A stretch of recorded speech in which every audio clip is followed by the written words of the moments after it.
You're watching Medfield TV. I'd like to call our meeting to order, and at this point, we are going to have public input. Citizens at this time may address the committee on items of school business not on the agenda. The committee will take such items under advisement without action at the meeting during which the item is presented. And the chair has the authority to limit the time and participation as appropriate. So, any public input? Alrighty. So, first order of business is actually let us wait. I think Tim must be running a little late, so why don't we move the approval of the minutes later in the agenda? And why don't we go right to the high school advisory? Who's up first? Freshman. Hello, Ms. Ponziaco.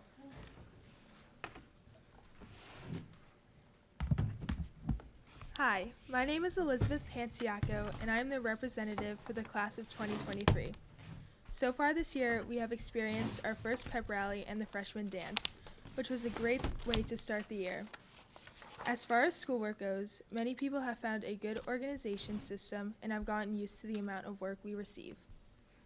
Over the last few student government meetings, we have come up with a fundraiser idea for our future prom. We have decided to partner with Papagino's. They will donate 20% of all orders between the time of 4 to 9 p.m. on December 16th to the class of 2023. We have made flyers to put up around the school, and we are posting about this event on various pages such as our Facebook group and Google Classroom. The class of 2023 is enjoying high school, and we are all looking forward to our new after-school activities. Thank you for listening, and happy holidays. Thanks, Elizabeth. Okay, Elizabeth, one question, please. Sorry. Not so fast. You never get out that easy. Last time, Yes. poor you were sick.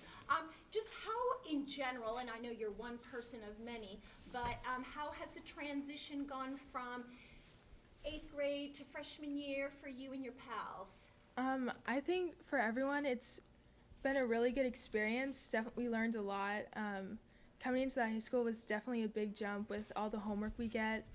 But I think everyone adjusted really well, and we all love it here. So. Okay, lovely. All right, thank you. Thank you. One more thing. You don't get away that easy. Can you forward whatever you decide to put on your Facebook page? Can you figure out a way to forward it to either Dr. Marsden or one of us so that we can put it on the other class pages? Yeah, sure. So that other people can participate too? Yeah. That would be great. Okay. Thank you. Thanks. Thank you.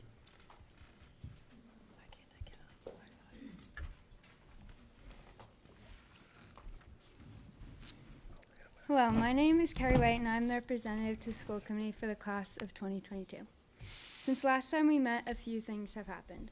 Student government has unfortunately not made much progress on our fundraiser. We are starting to think of new ideas that we think will be overall more beneficial, since our previous idea hasn't really gone anywhere.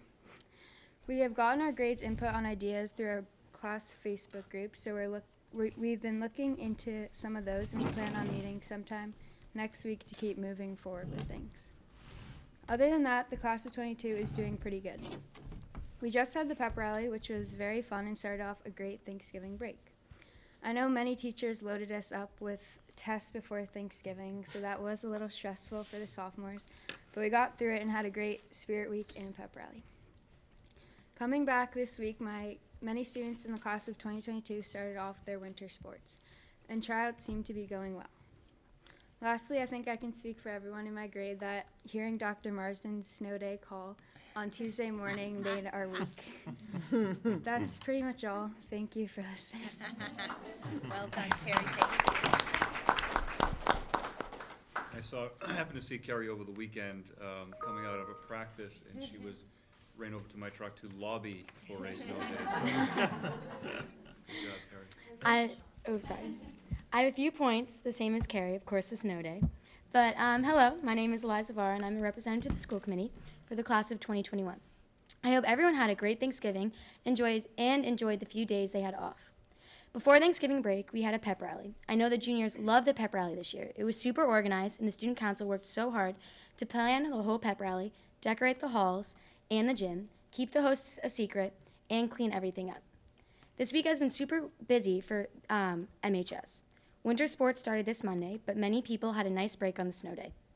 Many people are excited for their winter seasons. Furthermore, the upperclassmen are also super excited about the holiday dance this Friday. It starts at 7 and ends at 9:30. I am one of the few lucky ones who get to stay and clean everything up. The tickets are $15 each, and all the money goes to the 2020 class. The junior student government is also looking ahead at next year. For example, we made a down payment of $500 for the senior cruise, and we started to look at a DJ for prom. November is always such a busy time for students, but December will be filled with great events like the Angel Room, Spaghetti with Santa, snow, and of course, winter vacation. Thank you for listening. Thanks, Eliza.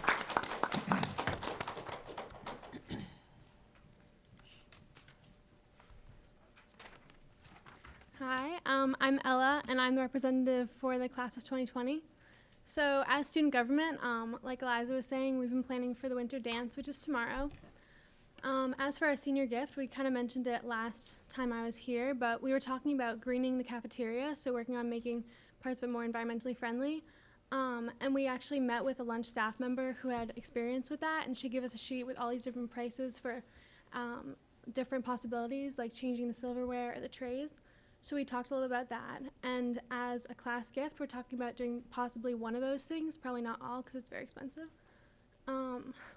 We also talked to Mr. Sperling about the option of using the money or part of it to plan a grade-wide event, because a lot of times the senior gifts are good when they first start, but there's no money in the budget to maintain them, so they're not always as effective as people think they are. So he said that'd be another good option, is having some kind of event that we'd appreciate now and wouldn't involve having money in the budget for. Overall, as seniors, we've been using our off-campus lunch privileges, which has been new, and I think it's been going pretty smoothly. There was one issue with traffic patterns, like driving from one parking lot to the other, but we got an email about that, and I think it's been okay so far. So I also was taking into account what you were saying last time about maybe general things that students were like having issues with, or like curriculum things. So I talked to a couple people, and the one that I'm sure you've heard about is like the 4-year wellness requirement, which I think that's a state thing, so I don't think it's like our school's decision. But I think what some students were saying is having more flexibility within wellness about what we're allowed to do is a good thing to make that a little bit more manageable and something that kids enjoy more. And yeah, I think that's for wellness. And then the other thing that I talked to students about was we actually had a discussion in one of my English classes about the guidance presentations that happen when you're talking about college preparations. And some students were wondering if it'd be possible to have more talk about gap year options in those classes. So those were just a couple of things that I talked to kids about and thought I'd bring up today. But we're doing pretty well as a class too, and I think we're all excited for the dance tomorrow. Super, Great, thank you so much, Ella. Thank you. Sorry, Ella, with the wellness requirement, because it started with your year, right? Yeah, I did. You guys were the first ones. So, is it because, say, for example, if you're in music, then you just end up with less choices, Yeah. less flexibility? Yeah, I think it's partly that. I think also you get a lot more possible like AP classes when you're a senior. So I think a lot of kids would like to be taking more of those classes that just became open to them now that our schedules are more flexible.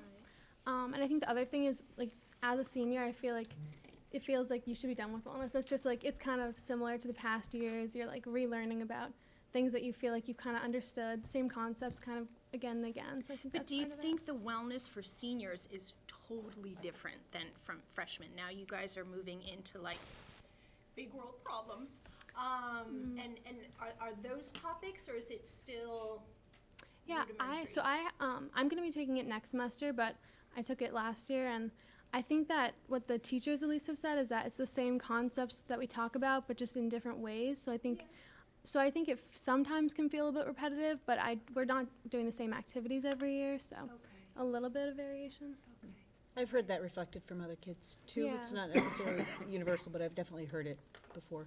So it's good information to know. Thank Yeah, you. and I know some kids like got online credit for it in freshman or sophomore year for at least the learning part, and I guess maybe that's not an option now, but I think like if there was any way to do that, some kids would you say appreciate that. online?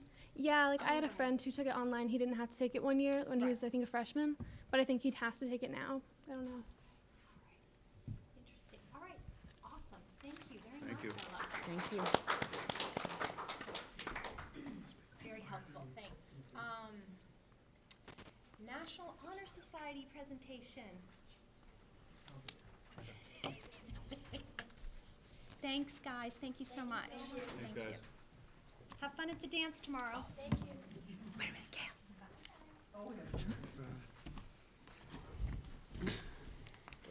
Hi, good evening. My name is Beth Sancher, and I'm the faculty person for, no, that is not my role. I am, that is Gail's role. I'm Beth Sancher. You can just introduce yourself. What she said, I'm Gilda. Okay, so, And we have a faculty council that we review all the applications, and we actually meet with students, and I'm the chair of that council. and I'm the one that oversees the student part The of it, everything.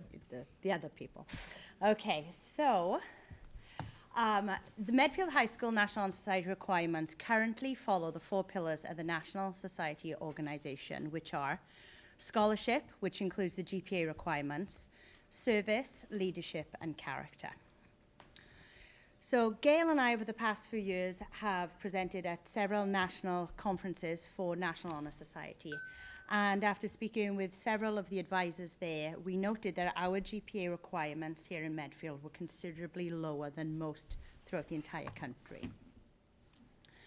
So our current GPA requirements, in order to receive a letter of eligibility inviting you to apply to the National Honor Society at Medfield High School, you have to have a GPA of 3.33 unweighted. So just for background information, Medfield High School's GPA uses a 4.0 scale for both the weighted and unweighted GPA. So this is sort of what we found when we dug into surrounding towns, and what we were assuming, or what we discovered at the national conferences, sort of bore fruit as we looked at Medfield and its long history of, academic rigor and sensitivity and all of those things. We're just markedly lower than anybody else with our GPA requirement, by a bit. And so we kind of looked at what's the sweet spot to fall into if we think it's important to, that we share the same or nearly the same academic standards as the surrounding towns. So we are going to change the Medfield High School chapter's National Honor Society requirements from a 3.33 to a 3.8 unweighted GPA.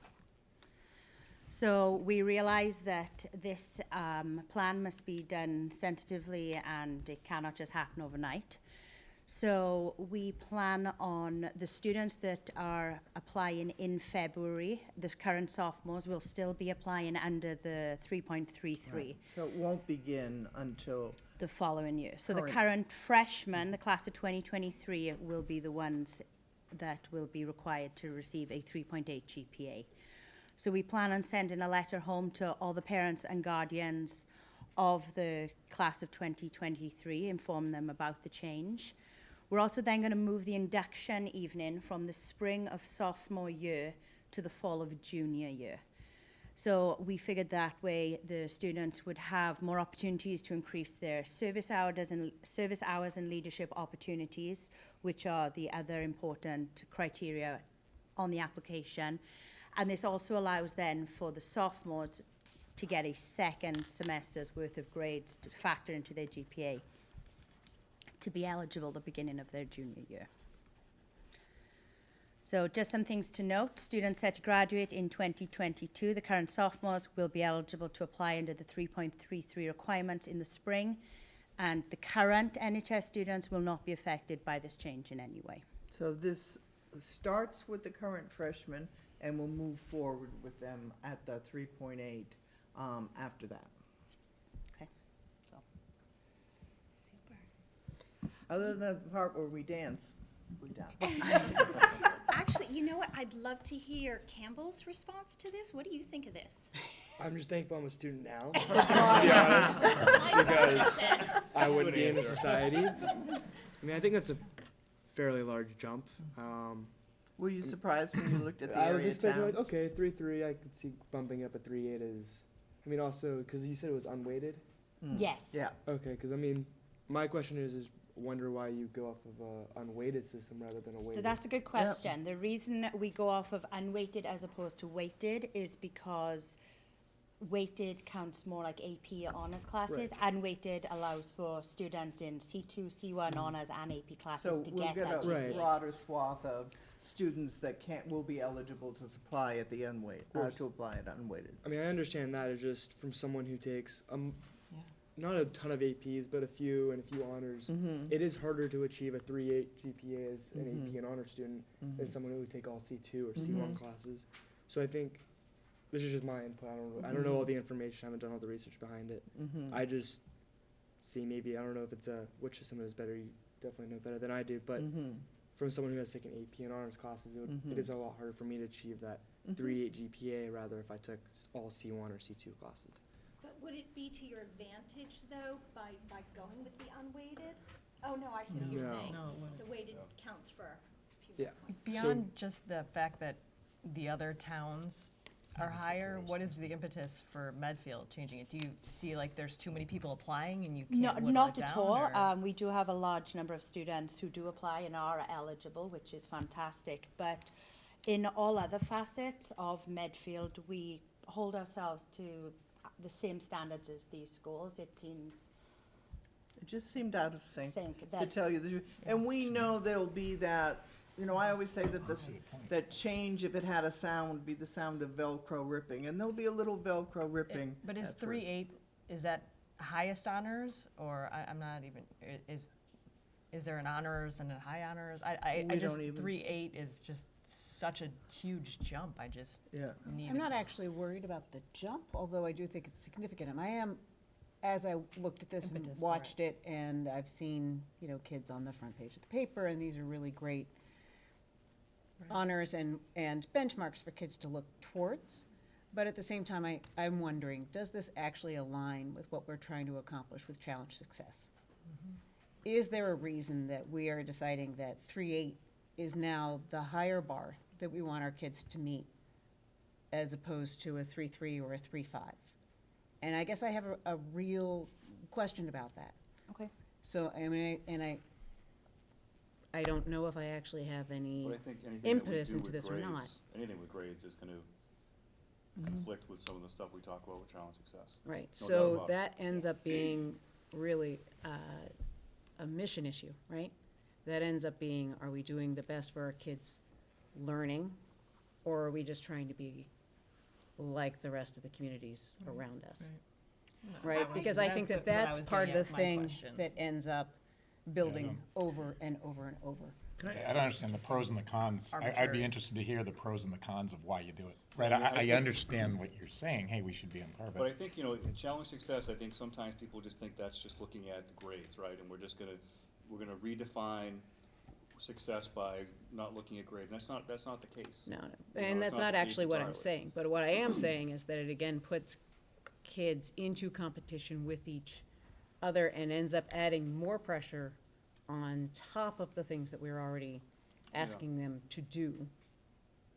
And, I mean, there's a part of it in which we always celebrate our high flyers, right?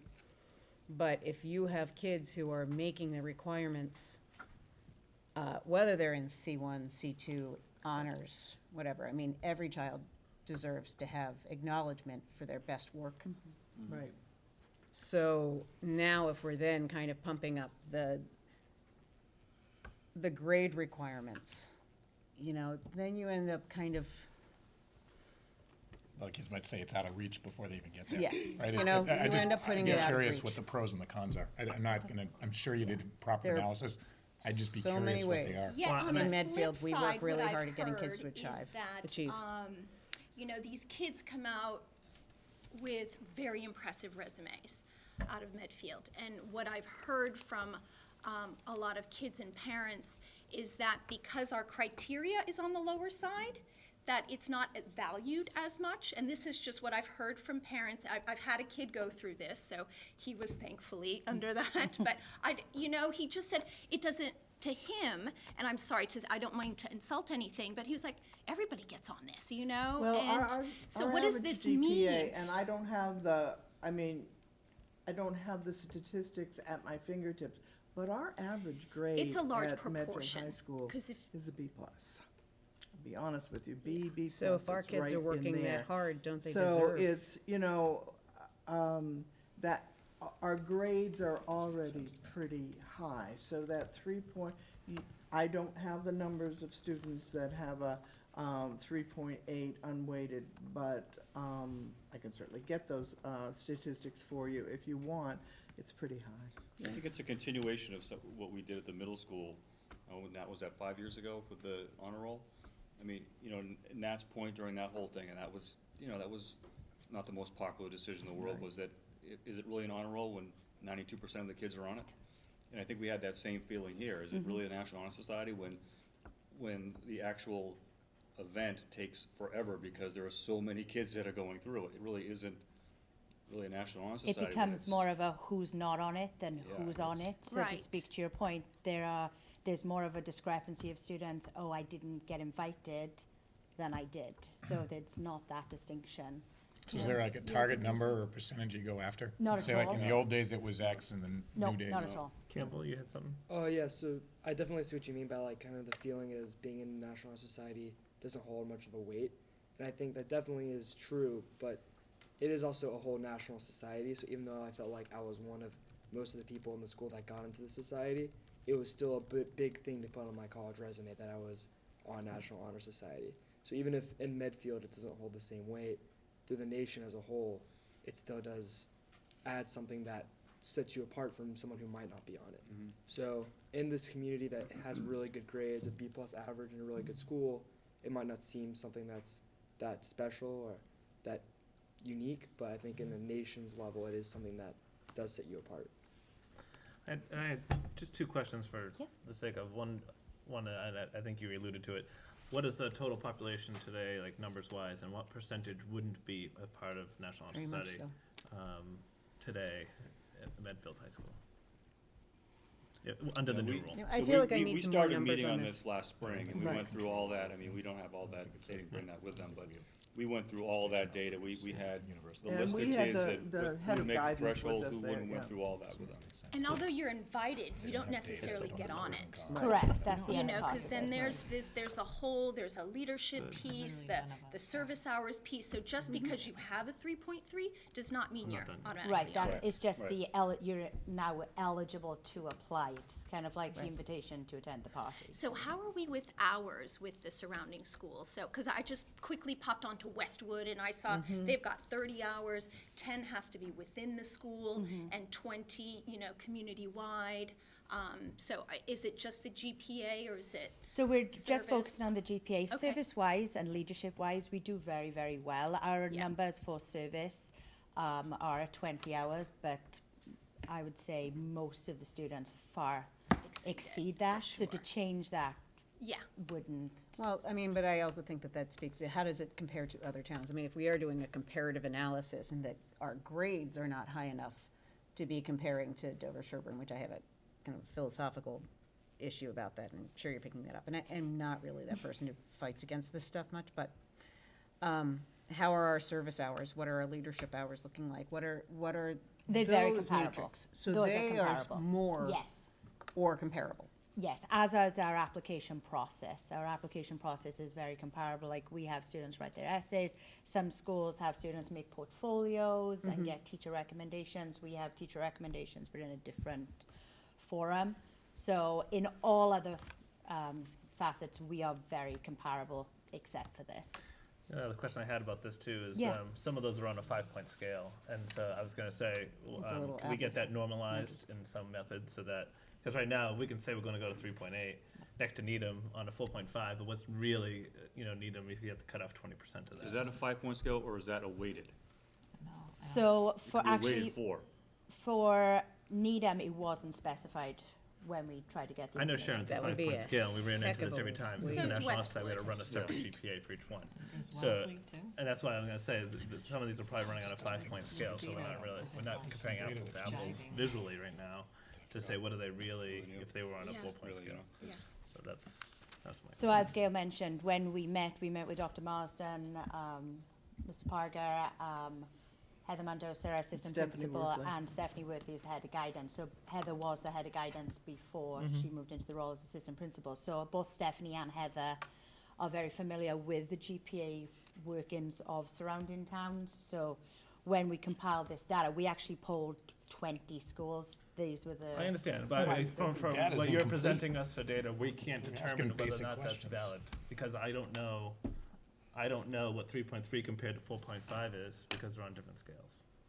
Right, so that's what I'm saying, is the data presented that doesn't allow me to make a critical judgment whether or not it looks fair. or not. So you know what, I seem to be, I think, on at odds, because I think this is actually, having a child go through the system, and even though he did benefit, the perceptions, and I might just be, just my bubble of people who've said, really, what is the value of this if it's quite low, and if I just think we have stellar students, period. But it sounds like what I'm hearing is the committee would like maybe more data to And I think compare. that- So we're really comparing apples to apples more than just one section. So I'm wondering if you folks could come back and we could just take another look at this. Right.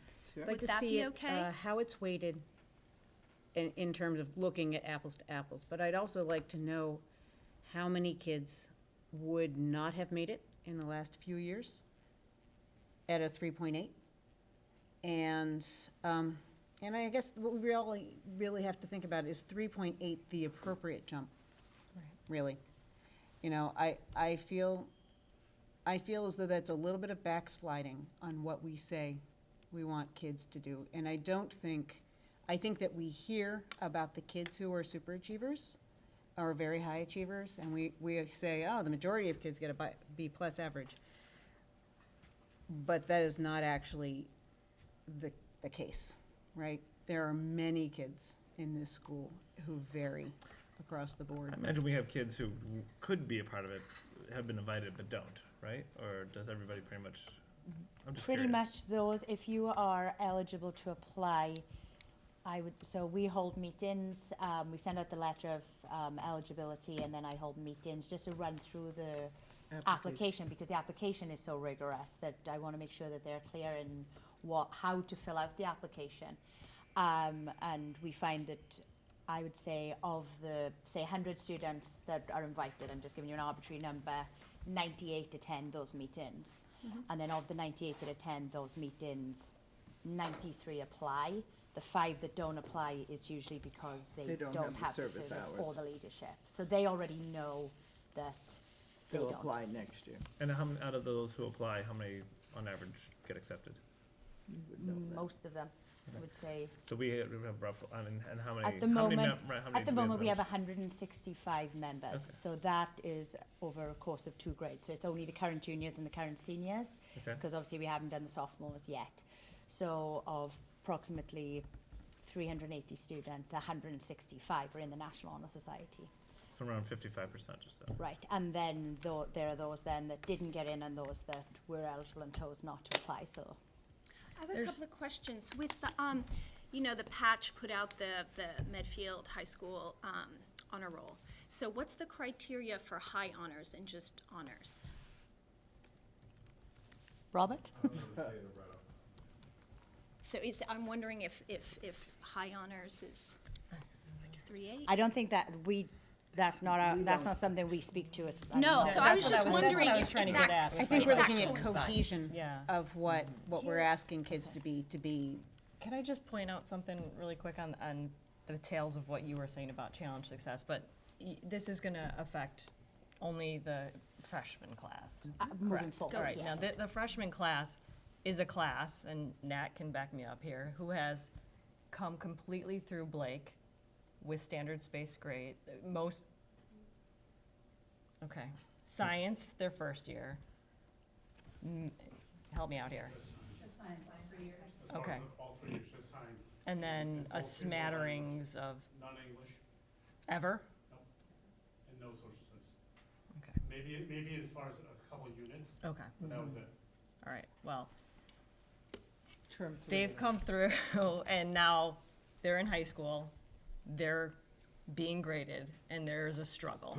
Everyone is in agreement there's a struggle there between standards-based to grades. And to now, on top of that, say, you guys are the guys that are gonna have to figure out how to get the grades. And by the way, we're raising it 5 points.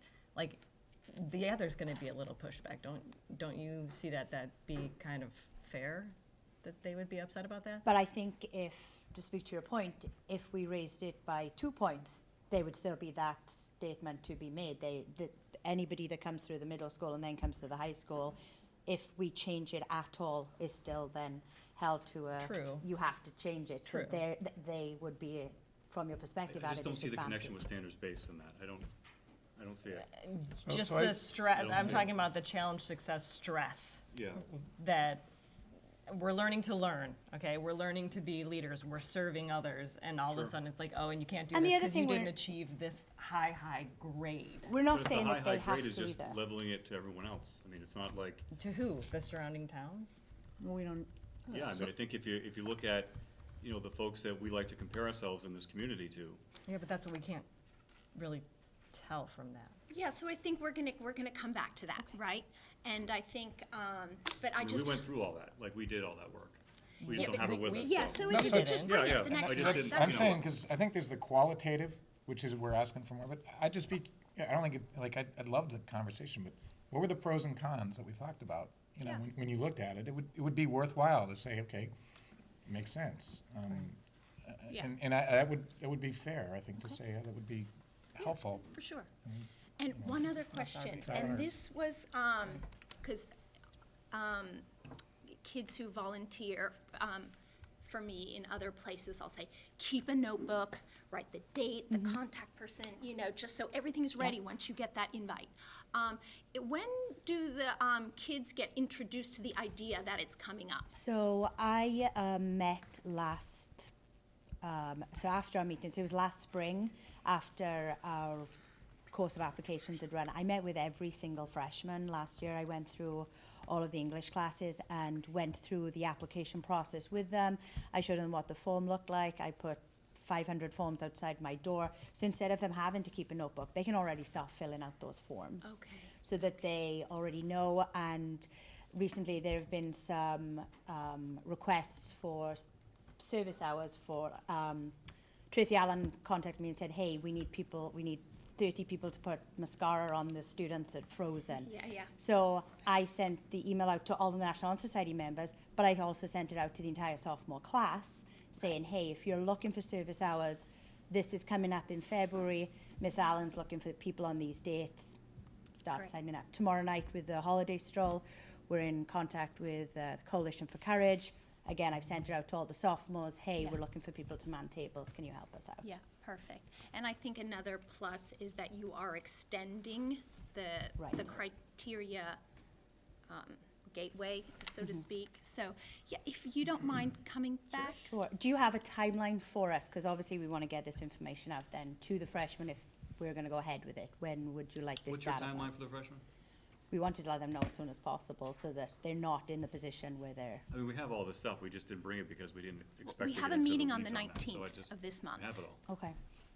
Could you come back then? well, do they actually need to come back, or can we That's, just have that was my part question. of Do our we need to packet? come back? Do you the want us to information? just send it to you? To fill it up. Yeah. Okay. Well, I mean, we just want to circle back to it, because I think that But there's it more might- here than simply honor society. It's really about what we're looking at as a district, and I know that all of you keep that in mind, and I know that you're all very analytically minded. I understand that you have the information. I feel as a parent, but also as a school committee member, I need to just take a better look at it. You wouldn't respect me if I Of course. had doubts and didn't But look I at it. would think that it would be helpful if you were here to answer any questions, to, sometimes when you're just looking at numbers, you just want to, I mean, It might be if you roll this out, and I'm guessing, you guys have complete control over this, right? Yeah, I mean, Just this is giving- not yeah, something so we're we're not, I'm voting not No, no, trying I to, get it. I think our pushback might be representative of what the parents might do Sure. as well. Yeah. So That's let's why do we the brought it here pre-work instead now, of so just we, doing we it. have an Yeah. idea. Yeah. We can No, all it's be great to have these Unfortunately, when you conversations. bring it here, Yeah. sometimes we talk, say things, which is irritating. Completely I know. understandable. No, but just to add the, you know, the, We'll get The together nuance tomorrow around or it. next week and we'll Okay. figure it out. Okay, Yeah, we'll sounds figure it good. out Sounds next good. meeting. Awesome, super, thank you very much for your time. thank you Thanks. so much. Oh, actually, can we go back to the, Tim, we were waiting for you? Yeah, sorry. For the minutes? No, that's all right. So do I seek approval, or to approve the school committee meeting minutes for 11/14/19 and 10/17/19? So moved. Do we have a second? I second. All in favor? Aye. Aye. All righty, great, All right. thank you.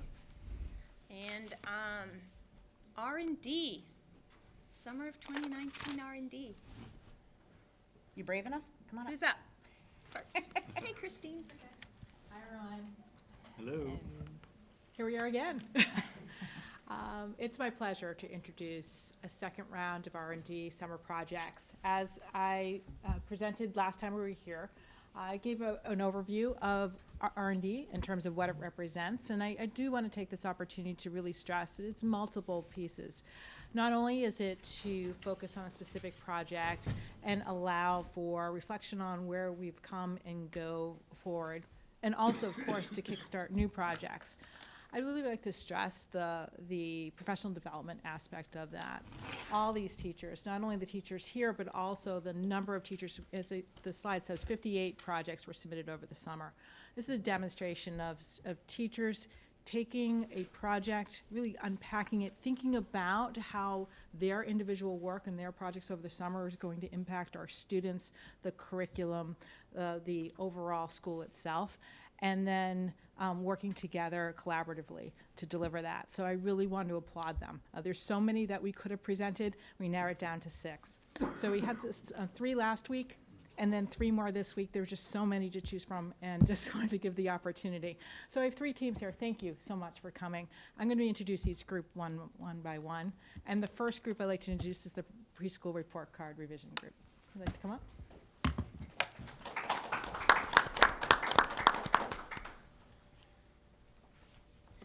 We're all short, so hopefully you can see us. We're not used to talking behind a podium, right? Yeah. Hi, my name is Sally DeGeorge, and I'm one of the integrated preschool teachers. I'm Marisa Theodoro. I also teach an integrated preschool classroom. And I'm Christine Dardia. I'm another preschool teacher. And Kate Wood is also works with us, and she couldn't be here tonight. So how do you spell this? So thank you for the opportunity to present our work from the summer. We started our work to revise our current report card to more clearly articulate the state standards, and also we wanted to make it more user-friendly for both the teachers and the parents. And so we reviewed a number of other districts' progress reports to compare to what we already have. And then we split the report card into 2 age groups, because currently we have been using one for all the, both ages. So now we have split it into a 3- and 4-year-old report card and a 4- and 5-year-old report card. We reformatted the report card and the rating scales to coincide with the revised K through 5 report card. So one of the areas that we really wanted to highlight for our preschool students is social emotional learning. And so we reviewed the state-based standards as well as the CASEL social emotional learning standards, and tried to combine both of those documents to come up with a rich report card for our students that would really help parents see where we want our students to be and the important skills that we think they need to carry forward. We divided it into sections to reflect the core competencies that were laid out. And then we revised the rating scale to follow the kindergarten report card as well. So the social emotional learning one is a full kind of standalone document at this point. So the 2 will be put together And the core competencies were self-awareness, self-management, relationship skills, responsible decision-making, and then approaches to play and learning. And then the individual standards fall under each of those categories. I think that a lot of people that I have talked to, parents, are surprised that we have a progress report, and ours has been quite lengthy for some time. But there are state standards that are laid out in math and literacy and motor skills, and now science and social studies for pre-K. And we do have mixed age classrooms, so we are looking at progress for students who are ages 3 to 5. So one thing that we had done was break it up between 3 and 4-year-olds and 4 and 5-year-olds. Our goal was to look at the math and literacy standards for pre-kindergarten and really look at what was most important that we wanted our students to come away with at the end of their time with us. We obviously touch upon everything, but we didn't want such a lengthy document for parents to see. We want them to know what's most important to us and for their students, with highlighting the social emotional learning as our primary goal. That said, we worked on the math and literacy sections of our report card over the summer, and this fall we kind of finalized them. I have to say that this process was really great as a team. I think we've had a lot of discussions about what's important for us as teachers, what's important for our students to know, and then what information parents need to know, and then also how to word it so that parents understand it, because I think our old report card might have been a little vague, and we knew what we wanted to tell parents, but it wasn't always clear, so that was a really important piece for us. The 4-5 report card really reflects the standards. Our 3-4 report card are the skills that are needed in order for them to kind of work towards those skills. So we looked at those benchmarks, and then we created, we took the standards and again broke it into sections based on what the standards are. So counting and cardinality, operations and algebraic thinking, you can kind of see it up there, measurement and data, geometry, and then for the English language arts, oral language, reading and writing. It looks a little lengthy as I'm looking at it up here, but I think all of the skills that we have put down here are so important for moving on to kindergarten. And when we looked at the kindergarten report card and talked with the kindergarten teachers who were on that committee, we really tried to make it a seamless transition as best we could so far. We're still working. So what's to come? We're going to finalize the drafts for the remainder of the year of the remaining sections of the report card. We still have to do the fine motor, gross motor, science and social studies. And then we're going to revise the rubric for both age groups. And then we plan on piloting the SEL portion at the end of January with a few children in each of our classes. So with that pilot, is it like, will you be piloting it in that it's an internal document, like with the report cards for the element for the K through 5, and that it isn't actually reported to the parents, or will you be workshopping that with parents? Truthfully, I think we're still We haven't figured that out. figuring that Yeah. out with Missy at this point, Okay. based on the progress that we've made so far. So we're still meeting with her to kind of figure out if it's just going to be an internal. I think initially we had hoped that it would be shared with parents so we could get some feedback about how they're receiving the report card, but Still Okay. figuring it out. Was the report card beforehand simply narrative, or? No, it was similar. It wasn't, you can respond, 'cause you wrote it. I wasn't feeling it. It was similar, yeah, but like we had been talking about, we just wanted to make it a little clearer Yeah, to parents, and also maybe not as lengthy. Okay. What But year was that? Was it- is there an opportunity for narratives in this, maybe at the end of the year? Yes, that? we Okay. do that, yeah. Okay. Yeah, we definitely at the end of the year, write a paragraph. You know, Yeah. sometimes I think when you first get a kid into school and you've been with them, you know, or your caregiver has been with them and then they hit preschool. I think it would be you don't necessarily know exactly what it is you don't know about what they're supposed to be doing right now. And one of the more interesting things might be if you could share with parents at the beginning of the school year, you know, in January and in June, we're going to be looking for these things, where they're coming from here, so that when all of a sudden, you know, like you come to January and it's like they're, you know, do they know their cardinal numbers? Do they know this? Do they know that? They know that those are things that kids have been working towards. And then they know whether to be like, oh, I'm a little alarmed, or I'm not at all alarmed, or this is developmentally appropriate. So that kind of like expectation setting. Yeah, so what we You know? do at our conferences, our Get Set for School curriculum lies out what's developmentally appropriate for a 2-year-old, 3-year-old, Right, 4-year, right, 5-year. yeah.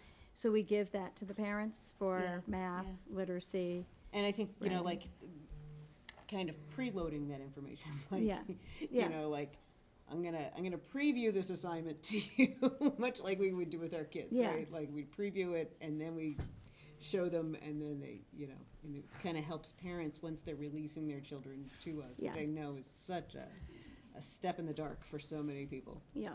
That, you know, it kind of helps them know that we're not kind of just bringing them in and playing with them, seeing how that goes. You know, like, I think sometimes people have this impression of preschool in general like that, although it's a great impression. It's a great way to do it. Yes, that's how we do it. Yeah. All right. No, looks great. All right, Great job. Thank you very much. Thank It's you. really you. nice work. So keeping with the assessment theme, we are talking about the second group I'd like to introduce is the 7th grade SBR science team.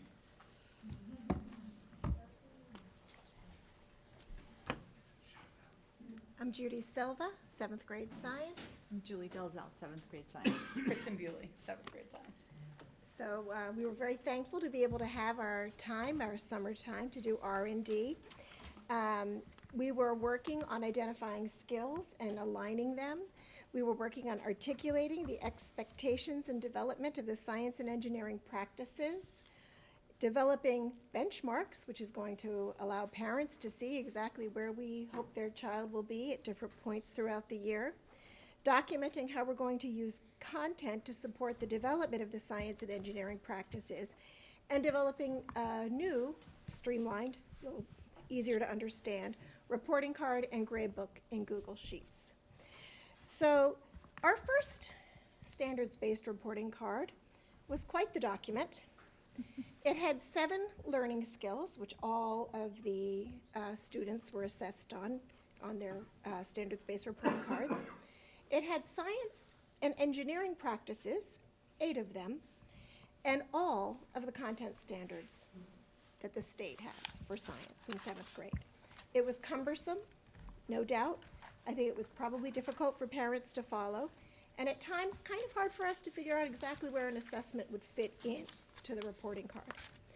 In 7th grade science, we highly value our students being able to do science. So the science and engineering practices were very dear to us because that's what demonstrates what skills our students have in science. So in our second standards-based reporting card, we married together some of the science and engineering practices, which left us with 3. We developed some I can statements to help them along for students to understand what we expected of them. And we still had all of the content listed out individually. And it was still a little repetitive and a little cumbersome. So over the summer, we developed a new reporting card and looked more closely at the science and engineering practices. I realize it's small for all of you to see, but at the top are the learning skills, which all students are assessed on. Then the 3 science and engineering practices. And at the bottom, the benchmarks, which Kristen's going to talk a little more fully about in a moment. And I'm going to just zero in on the area where we have the science and engineering practices. So this is the blended together, the 8 that the state lists for us to follow. And then each term, we would identify the content that we're covering during that term. That's important for parents to know exactly what we're doing in science, what is the content that's being covered, and that's the content that we use to teach the skills. So one important thing that we realize is at times the skills of investigation, which we'll go into some of those I can statements, Kristen will cover that in a minute. For magnetism and electricity, let's say this is a student's reporting card that they get home. The first time with magnetism and electricity, they did well. They achieved the standard that we expected of them that would be identified in the benchmark on the reporting card. But then potential and kinetic energy was a little more difficult for them for that particular science and engineering practice. So it's important for parents to understand, well, they didn't do as well this time, but perhaps it had something to do with the content. They're still approaching the standard instead of achieving the standard. So Kristen's going to talk a little more about the benchmarks, and that will help you to understand. And the dancing. Yes. So I'll start by my background before I came to the middle school was in elementary education, and always when we were reporting on students' reading levels, there was a point in the year where you should be, say, a 17 reading level, and then a point in the year where you should be like a 23 reading level, and so on. And it always bothered me that within standards-based reporting that we didn't have that outlined where we expected kids to be throughout the year. And throughout, you know, my 5 years working on this, we've debated, you know, do we have them at a 2 throughout the year until they've reached the standard, and parents just know that it's a standard we expect for them to be approaching all year, and then by the end of the year they've mastered it. And that never really sat well with me because, and none of us really, because we're not telling the parents who we don't think their students actually going to make it to the expected expectation at the end, and we're not giving that information, that valuable information for kids to be able to sort of get there sooner and make sure that they're getting there. So we set out to identify where we expected kids to be at the end of term 1, at the end of term 2, and at the end of term 3 within each of our identified science and engineering practices. So you can see on the left-hand side with skills of investigation where Judy mentioned that we married those. We didn't get rid of any of the state science and engineering practices, but we combined ones that we felt fell under the same category. So, for instance, asking questions and defining problems goes very similar, it goes very well with planning and carrying out a scientific investigation. So we combined those skills into the one category of skills of investigation. And then we decided, you know, at the beginning of the year, obviously so, we provide more scaffolding. So with this scaffolding, we expect students to be able to do X by the end of term 1. And so, for example, in skills of investigation, with a teacher-led investigation, we expect students to be able to generate observations and explanations. And by term 2, we expect that we can give students a problem and that they can design a solution and an investigation and find a solution, make modifications as they go. And then by the end of the year, we culminate with a wonderful ecology project, and most of that is done independently, and we expect students to be able to drive that investigation, make observations, design solutions, and decide what they would want to investigate next. So that's for our skills of investigation, and that sort of shows you the progression map of where the students should be at each point in the year. And then for skills of analytical thinking, I won't go too far in depth with this because I think it can be a lot, but again, it's the same thing. There's more teacher support. We remove some of the support, and then at the end, we're expecting kids to be able to do what we expect a 7th grader at the end of the year to be able to do independently.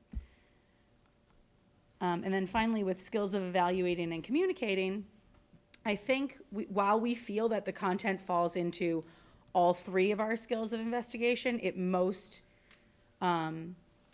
naturally falls into skills of evaluating and communicating because it simply is not possible to clearly evaluate and communicate information if you do not understand the content. So at the beginning of the year, again, we give students some vocabulary that we expect for them to use in their explanation, in their claim, defend their claim, and then we remove support throughout the year. I would say, like, for us, like, when we first started down this road, I think there was a fear that, well, even for us, are we going to be reporting on the content if we're only reporting on the science and engineering skills? And we found that, well, yes, we really are, because if you do not understand potential and kinetic energy, you simply can't evaluate and communicate that information. So this is where we feel that our content most strongly ties in. And I'll just go back to this really quickly. And this just really shows that they convey that they have a deeper understanding of the material. And in our opinions, it really shows a higher level of thinking when you can evaluate information and then communicate it out. So. And Julie's going to talk a little bit about what an individual, while we have the vague sort of I can statements on our benchmarks, we have specified them for individual assignments, and Julie's going to talk about that now. Yeah, so that's my piece, is what does this look like in the classroom? What does this look like for the students? This is an example of a cover sheet that goes with an activity that students are currently doing. So this is a term 2 activity, and this is our evaluation tool, but it's also the students' checklist, it's their planning guide, it's communicating to them what our expectations are right from the beginning. Here's what we think you should be able to do by the end of this unit. And I know it's, again, it's small and difficult to see, but it has the benchmark stated, it has the I can statements, and it gives them bulleted lists that are specific to the content and the activity that they're doing. So each evaluation tool, each planning sheet, each graphic organizer is scaffolded based on the benchmarks for that content. And this is just one example of that. And then the next slide just kind of zooms in on, how do you make it go forward? The skills of evaluating and communicating specific to what students are doing right now, which is designing and building a solar cooker, applying what they've learned about heat energy, heat transfer, and now their problem is, you know, how can you make a cardboard box get as hot as possible inside? And how are you showing me your use of conduction? How are you showing me your principles of convection?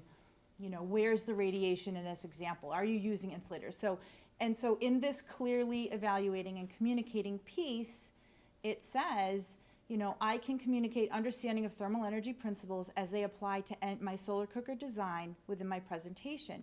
This will include a discussion of conduction, convection, radiation, etc. It gives them the vocabulary because we're at term 2. At term 3, we would expect them to be able to generate a more independent piece of communication about what they've learned, to come up with that vocabulary and integrate it into their presentation sort of more independently.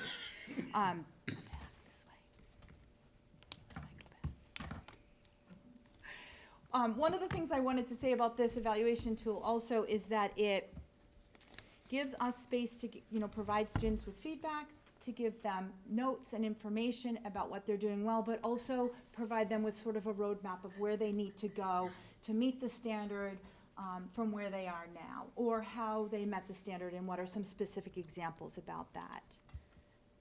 And I think that's it. Do I have anything else? Okay. Do you have any questions for us? Yeah, so the grading has evolved into this. Has the teaching, I mean, because of standard-based grading now, has the teaching changed, so to speak?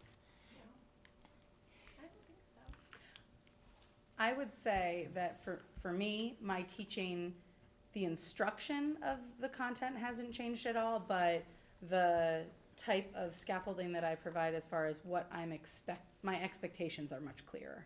Okay. I would agree, and I would also say that the language of my feedback has changed, I think, for the better.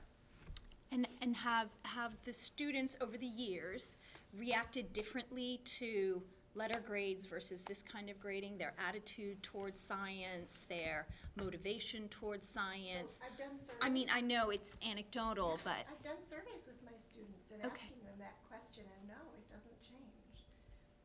I think that you have students who don't respond to a 2 the way you would expect for them to respond to a 2, but I think you have students who don't respond to a B- or a C in the way that you would expect for them to respond to it. So, you know, comparing them I don't think is it's not necessarily different, it's just that this is new, and so, I think the focus on the fact that we have our students doing science is always going to be a buy-in. They're always going to be excited to come and to participate. And by coming, moving around the room and having them write about what they've done and created and using their science vocabulary, I mean, it's engaging for them. So the assessment that's coming back to them, as opposed to being an A, a B, or a C, being a 1, a 2, or a 3, they've still learned the content and experienced science. So the benefit is there. I'll say too that in my brief, I will say, my brief experience with grading, because I switched very quickly into standards-based reporting during my career at Blake. But I have not noticed that I have any less amount of people coming to me to try and improve on their learning. In fact, I would argue that I have more people coming to me to improve on their learning, because I think in the past I had people who were satisfied with an 82 or a 77, and I think that when they get the 77 back, they're just like, oh, 77, and they throw it out, and they don't really look at what it was that they missed or what it was that they could have done better. But when they get the 2 back, they're like, oh, what did I do wrong? And they're looking at it because the next time they get that same graphing assignment or a graphing assignment in the future, they want to be able to not make that mistake again. And I think so, in the short of it, I feel that it gives them more opportunities to improve themselves than not. Like you shared that in terms of standard-based reporting, there's ongoing, I'm collecting data from multiple different groups, so that's ongoing, and I will be presenting that in a little bit. Super. Thank you so much. Thank you. Appreciate it. Last but not least, we have the Blake Advisory Group. Come on up. Really, you're back up. Thanks so much. Oh, I have someone's glasses too. Anybody? Oh, okay, good. I obviously don't know how to use the clickers. All right. So hello, everyone. We and a few other folks that are not here tonight worked on some stuff for Blake Advisory over the summer. So I'm Amy Cuomo. I teach 7th grade English. I'm Julie Dalzell. I'm Kristen Corcoran. I'm the school psychologist at Blake. And I'm Emily Allen. I teach social studies for the 6th grade. And then we also had Diane Horvath, who is our technology integration specialist. On our committee, Lisa Matthews, who's 7th grade learning specialist, and Jillian Shaw, who's an 8th grade science teacher. So we have a wide range of folks working on this committee. So, oh, it's not that far. Clicker, I got it. So basically, we, over the past few years, have been working at Blake on incorporating some social emotional learning into our advisory curriculum. So a few years ago, Project Happiness began kind of piloting some lessons, I believe in the 6th grade. I think 6th grade, and then I think and it then, had been in like one cluster in 7th grade. Yeah, a couple years ago we piloted like a few lessons kind of sprinkled throughout the year in 7th grade. And then last year, happiness was the theme of Blake, and it led to a team of us working to use the Project Happiness curriculum and implement it into Blake Advisory. So Project Happiness is a pre-made curriculum that we took ideas from, we used ideas from, and tried to kind of fit it into Wednesday advisories. And so lots of awesome topics that we talked about last year, growth mindset, character strengths, short-term and long-term happiness, lots of great social emotional topics. But I think what we found was that it was kind of hard marrying the Project Happiness curriculum with our advisory structure at Blake. So a lot of the lessons there were intended to be like full hour-long lessons, and trying to squeeze it into a 20-minute period was a struggle. So we wanted to take a lot of the ideas that the really good ideas and good lessons that we had from last year and work this summer to kind of build off of that to make it more seamlessly integrated with advisory at Blake. So at the end of the year, we surveyed all the teachers, all of the students, and all of the parents as well to kind of get their feedback and use that to help us drive our planning over the summer. Right, so we had, the feedback that we got, I think one thing that made me become interested is because being the school psychologist, I wanted to be involved in something that integrated social emotional learning into our curriculum, and it seemed like a great opportunity to do that. So I had been involved in the Project Happiness R&D project the previous year. So I found that I was involved in all of the advisories and doing Project Happiness every week within every grade. So I would make sure that I was in an advisory at each grade level. And I would say that some of the feedback that I was getting was not, the students weren't as engaged in some of the lessons because they almost seemed too prescribed, too lesson oriented for them within an advisory format.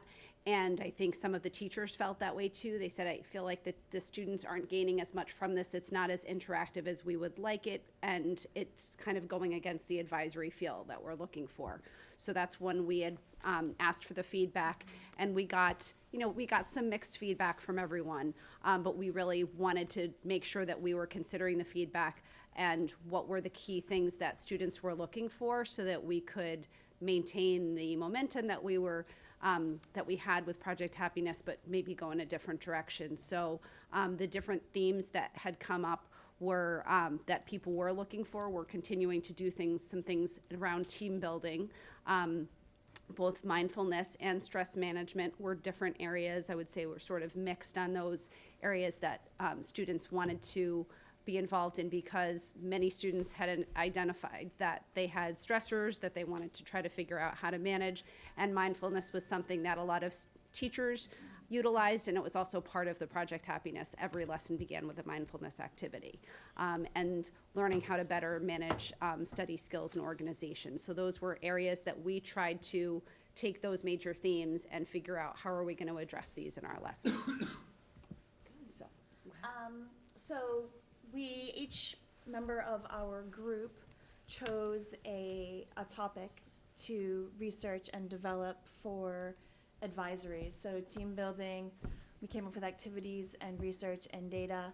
Mindfulness and stress management, again, activities, data and research that we could share with students, and then study skills as well. And so every Wednesday during advisory, we don't even call it Project Happiness anymore, we just kind of call it, skills. Because we're focusing on these kinds of skills, and being mindful is a skill. Managing stress is a skill that they can be taught. So we spent a lot of time over the summer just coming up with gathering resources. Gathering resources and coming up with ideas. So Diane Horvath could develop a website for us. And we're continuing to look at these specific skills because we want to make it specific to or relevant to each grade. So 6th grade, it might be, we might have a lesson on skills on report cards. And for 6th grade, that's going to look a lot different than 8th grade. For 6th grade, it might be, well, how do I even read a report card? What do these numbers and letters mean? Whereas in 8th grade, it might be, what do these mean for me in terms of my preparation for 9th grade? Or what do these mean for me in terms of where my placement is going to be in 9th grade? So those are very different conversations. So we want to tailor what each grade level will benefit the most, or what they will benefit the most from these lessons. And that's kind of like a continuing theme that we're doing. At the end of this year, we're going to look at the data again. We're constantly, like, we send out every Wednesday, actually every Thursday, we send out a form to specific people to ask about feedback and how many people are taking advantage of different activities that we're doing. So, and then of course Diane's amazing website that we created. It's linked. Yeah, I think we can. I feel like we kind of got it all out. I think we're good. Oh. On the Word website. Right. Oh, this can do that? No, I guess you can't. I'll go up there and click it. Yeah. And while that loads, we've gotten a lot of really positive feedback from the website, because you can use it for any anytime you have Yeah. advisory. If a Monday you organize and you're done, you can go to this website and look at team building activities and you can use it for that. And it's much more, you have it very specific, some lessons, so teachers who just want to follow a feel like lesson plan. Not if that, because right now is the kindness stuff. I feel like if you go to, Maybe on the calendar if you scroll to the bottom there, of the calendar or here? here, I think, Right there. Oh, there we go. December. yeah. And each advisory very much has their own personality, so you can tailor your lesson or whatever. If it's mindfulness, you can tailor it to your advisory. You have a lot of freedom with this website. So, yeah, if you go, could you click on the team building section? So, this is just an example of some of the stuff we did over the summer. So Jillian and I focused on team building, which was one of the main things that came out from kids of what they wanted out of advisory was playing games, getting to know one another. And I think a lot of teachers found that too, just because sometimes I know I've had in the past experience where kids kind of come into advisory with the friends they already have, and they kind of stick to their friend groups, and we want to try to make it more of an integrated like family feel to it. So this is a whole list of resources, and there's a link to directions for each one with materials that you would need, and we divide it up with like 5-minute energizers that you could do at the beginning of any advisory, 10 to 20 minutes, like a 1-period advisory, or extended activities. So what we did on the calendar, and right now we're doing Kindness Month, so it's not our typical calendar that's up there, but there might be, if it's a team building week, we might say the suggested activity is a lip sync battle. But if you know your advisory and you don't think that would work with your advisory, you can go in to this resource and like take your pick of any of those. They all have the same goal of just building that sense of camaraderie and community. Yeah, and I just wanted to add that one of the things that we tried to build into the calendar is recognition of the fact that there's other things that are on advisors' plates. So recognizing that there's a student council pumpkin decorating contest in October, and so that's slotted in for a Wednesday in October. It's a team building activity, so it's not another thing on their plate. And so some of the study skills, I worked on the study skills with Lisa, and some of those that we developed are reflections on interim reports, reflections on report cards, how do you keep track of your homework, things that are useful and we've been doing in the past anyway, and just kind of putting them all together to include them to be kind of keep that advisory time a little bit more secret. Right. Yeah. Right. I think we really tried to structure the calendar considering what was going on for the time of year, 6th graders coming in, how can they organize themselves, those different things. We structured them considering the different activities that are done at Blake anyway, so that we knew by the time we got to this point, we would be involved in Kindness Month. This is something that happens every year. So we took that into consideration as we were sort of plotting it out. So if you could design, because Nat and I have talked a lot about this, if you could design advisory any way you'd like, how would you design it? Time, space, all that. How would you design it? Oh boy. On that. We've tried our best. We kind of divvied it up. This kind of evolved into looking at advisory as a whole, and so we actually scheduled like Mondays would be organization and like planning, and then Tuesdays, it depends on the grade. I know for 6th grade, we are still doing sustained silent reading for Tuesdays, whereas if you want to speak to SSA for Tuesdays. Yeah. So 7th grade, they're in the, this goes to Nat's point of you change one thing and like everything is all connected. So 7th grade, the English teachers, so myself, Brian, and Nate, we are piloting right now, instead of doing SSR, students do choice reading the first 10 minutes of every single English class. Aside from a day if there's an assessment or a large presentation. A lot of us had faced kind of pushback in SSR and just kind of had a feeling like, is this really achieving the goal of inspiring a love of reading? So we're piloting that in 7th grade. It's been going fantastically well in 7th grade English. It's something that kids, they like come in and grab their books and sit down and start reading, and it makes my heart sing. So in 7th grade, we started the year piloting, we called it SSA, which was meant to broaden, instead of the SSR for reading, broadening it into other activities. So still like unplugged, independent, kind of quiet downtime, but you could still read, but you could also draw. You could also like make something out of clay. You could go in your sketchbook. I have students who they are obsessed with making friendship bracelets. So we piloted that, and it is a pilot, and we're still kind of working on figuring that out. But I think what we're looking at, the idea of having like unplugged time is something that a lot of us have found to be really positive. But the conversation we're having now that we have recently gathered feedback from teachers about, and we're in the process of gathering feedback from students about, is should that unplugged time, does it have to be that kind of quiet downtime? Is that something students are looking for? Or do students want it to be more of kind of an extension of team building where games and stuff like that are an option? Would you So make that it longer, you think? Would you make the time longer? Or the would you- time longer? It just seems I like- probably would. I love Even advisory, with and the I recess do. piece, it's Yeah, all I mean, pretty quick. yeah, I Right. feel like advisory often feels very, very fast. In 7th grade, we have it right after lunch. So by the time students go to their lockers, come back, I often feel like, oh my gosh, it's already time for F period. Right. So That's something I'll just add, that one thing is, a lot of times we've had to make 2-day advisory activities. yeah, Because of if we want to do a meaningful reflection. Right. Or checking in, do real advising, it's very hard to do, because a 22-minute period, reality is an 18-minute period. 22 is start to end. Mhm. You don't want to be racing in and do that, so, I mean, that's. and that was definitely a struggle with the Project Happiness 100%. curriculum from Right. last year. Right. So I can't speak for the whole school if people would want. I would love more time with my advisory. Would love that.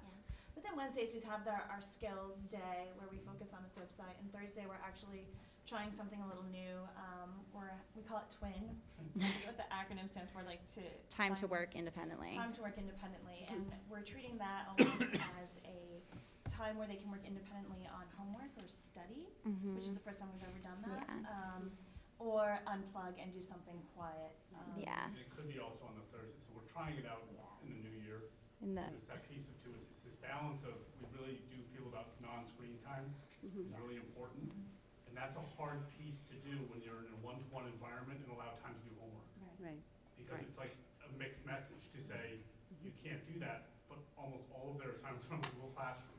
So it's this whole thing, and we can talk about, Right. we have a monitoring piece with Apple Classroom now, which is changing everything. Right. Wonderful. But I think, that's the big piece. Also, the other piece too is thinking on Thursday, some time to check in with the teacher if needed. Yeah. Because that's a piece too, that if Amy needs to check in with a kid, or Emily does, or Julie, that Thursday is a time, because the benefit of the middle school model is they all have advisory at the same time. Right. So 7th grade has advisory, they can check in with the kid, go to see some extra help, because that's a piece too, in Yeah. that way, so, it's monitored. And that was something that students had asked for when we got feedback was. Time to do homework. Time to be able Yeah, to or get, study. some homework or ask a question of a teacher that I might not be able to ask in class, so I Exact same think. feedback the high school got with what they're talking about this Right. day. Yeah. 100%. Yeah, absolutely. The other thing I'll add in, I could argue for recess every day. I mean, Yeah, they're we all have good recess problems, one day a I mean, week, they're all yeah. things, and that's the kind of Right. feedback when we get Yeah. from teachers. You get a little bit of a mixed bag, but I would say, and I'll say, this team has done a phenomenal job of trying to synthesize all these different things and get a little bit of all. It's hard. Dr. Marsden, you asked, I just want to put out there, because I've taught 6th grade and 7th grade, and in 6th grade, because of the structure of their 5th class, which was Mars and is now Explorations, before that gets up and running at the beginning of the year, you spend quite a substantial amount of time with your advisory. Right. And I felt that as a 6th grade teacher, I knew my advisory much more with that extended period of time with them That's a good point. than I do in 7th grade, because it is such a short. Yeah. Sometimes too well. So for example, you gave the example, Wednesday is skills day in advisory. But then does that transfer into, because I know Nat's talked about it, we can't just have a skills class, you need to kind of incorporate it into every class. So are those concepts then used in English, science, kind of reinforced within how to actually apply it? Right. Oh, definitely. Like we talk in the 6th grade, we talk about using different things to record homework, for instance. You know what I mean? And there are multiple apps that you can use to record homework. Some kids just like writing it down. So it's talking about and finding what works best for them. And that's something that they take with them every single class. That's how they Mhm. record their homework. Mhm. And it's very generalized also. It could be something as, something like, I'm trying to think of something, organizing your binder. Something in 6th grade we spent a lot of time on, because they were like, you know what I mean? It's the first time they've had a big binder with 5 subjects, you know? So it's like, how do we organize it so you know where your paper is, and so where you know where you can find your homework? So it's divided between social studies and science and math and English. How do you get rid of all those papers that they don't need to carry around anymore and they're Are there tipping over backwards? check-ins? Because sometimes, you know, when you're speaking to a class, they're responsible for doing it. But then I think of a child, it's like, yep, I got it, and then they come home, crazy chaos. And I think, it just, you know, are there check-ins, so to speak, so that they're We check actually in every, doing? like Monday. Some might Okay. be more than that, but that's when we do our organization. So, you know, we do binder checks from the 6th grade, and they have to show us their beautiful binder after they organize it, you know, and the teachers will tell us what they can get rid of. Like, I teach social studies, I don't know what math is done with, so the math teacher will let us know, like, what we can discard and what they need to keep, so. Actually, right now, I have to say my 8th grader has in his math folder, I went through it the other day for various reasons. And, you know, right there, there was a checklist of exactly what he was supposed to have right then. You know, that it was, and it made it so much easier for me to be like, why is all this stuff, yeah. So. Great, good job. Just to wrap up, thank you again to all the teachers, and also thank you for the opportunity to support this robust R&D throughout the district, so thank you. Super, thank you, Christine. Thank you, Thanks, Christine. guys. Thank you, thank you. Thanks, Rowan. Thanks. Are there other items as posting? Madam Chair, there is not. I do want to say that we were supposed to have Nat do his Blake update tonight, but I unfortunately did not put that on the agenda, so he will come on our next meeting and do that update, so I apologize for that. Old business, donations. Thank you, Madam Chair. So we have two donations this evening. One is a new Mattermod T3 3D printer donated to the Dale Street School from Ainsley and Brady Nonley, who are friends of 4th grade teacher Mrs. Suzanne Flynn. So that was really nice. We had Owen check it out and make sure that it was something that we needed. It would work well with us, and that was a nice donation. And then an art display case in the amount of $2,180.19, memorial to display the student 3D artwork donated from the Memorial PTO. I ask that you accept those donations as presented. Do we have a motion? So moved. Second? A second. All in favor? Aye. Wonderful. Thank Jeff, you where very will that go in the, in memorial? Is that gonna go in the art room? Is it going to go I think it's in the main library? foyer, I In think, the main right? foyer? I think so. Cool. Super. All right, now we're on to superintendent's report to the committee. Dale Thank you, Madam Chair. So I have the, first, the Dale Street update.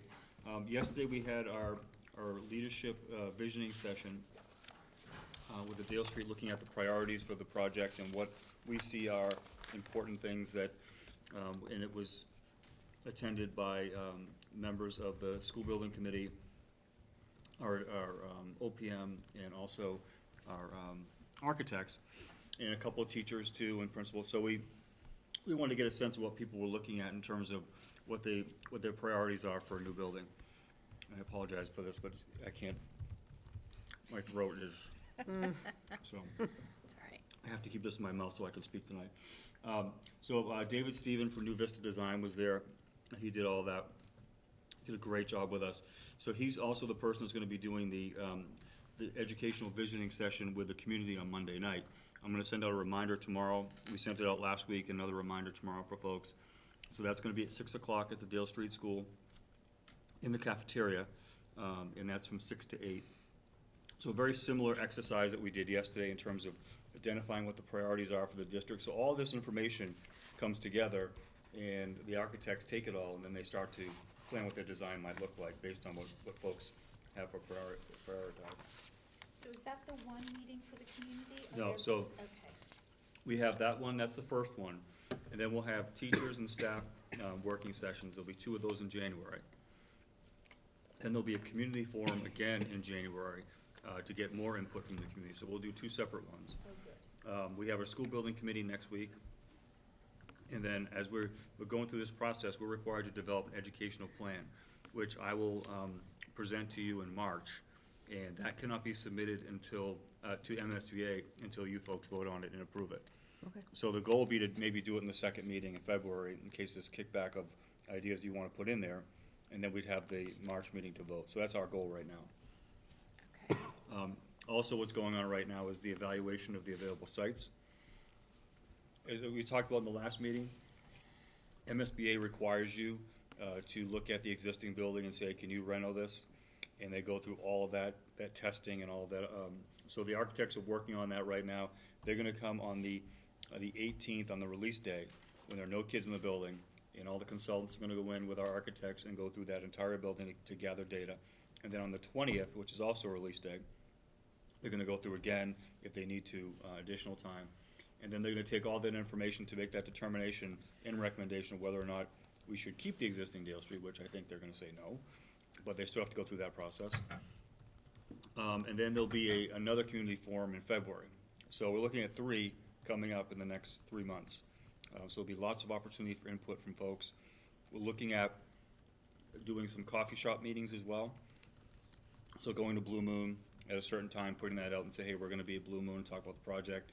We'll do it there, we'll do it at Brothers, do it at Starbucks, whatever. Anyone else that let us in, we'll do it. So that's all gonna be happening in the springtime as well. So they've been a really good group to work with. Our OPM's been fantastic.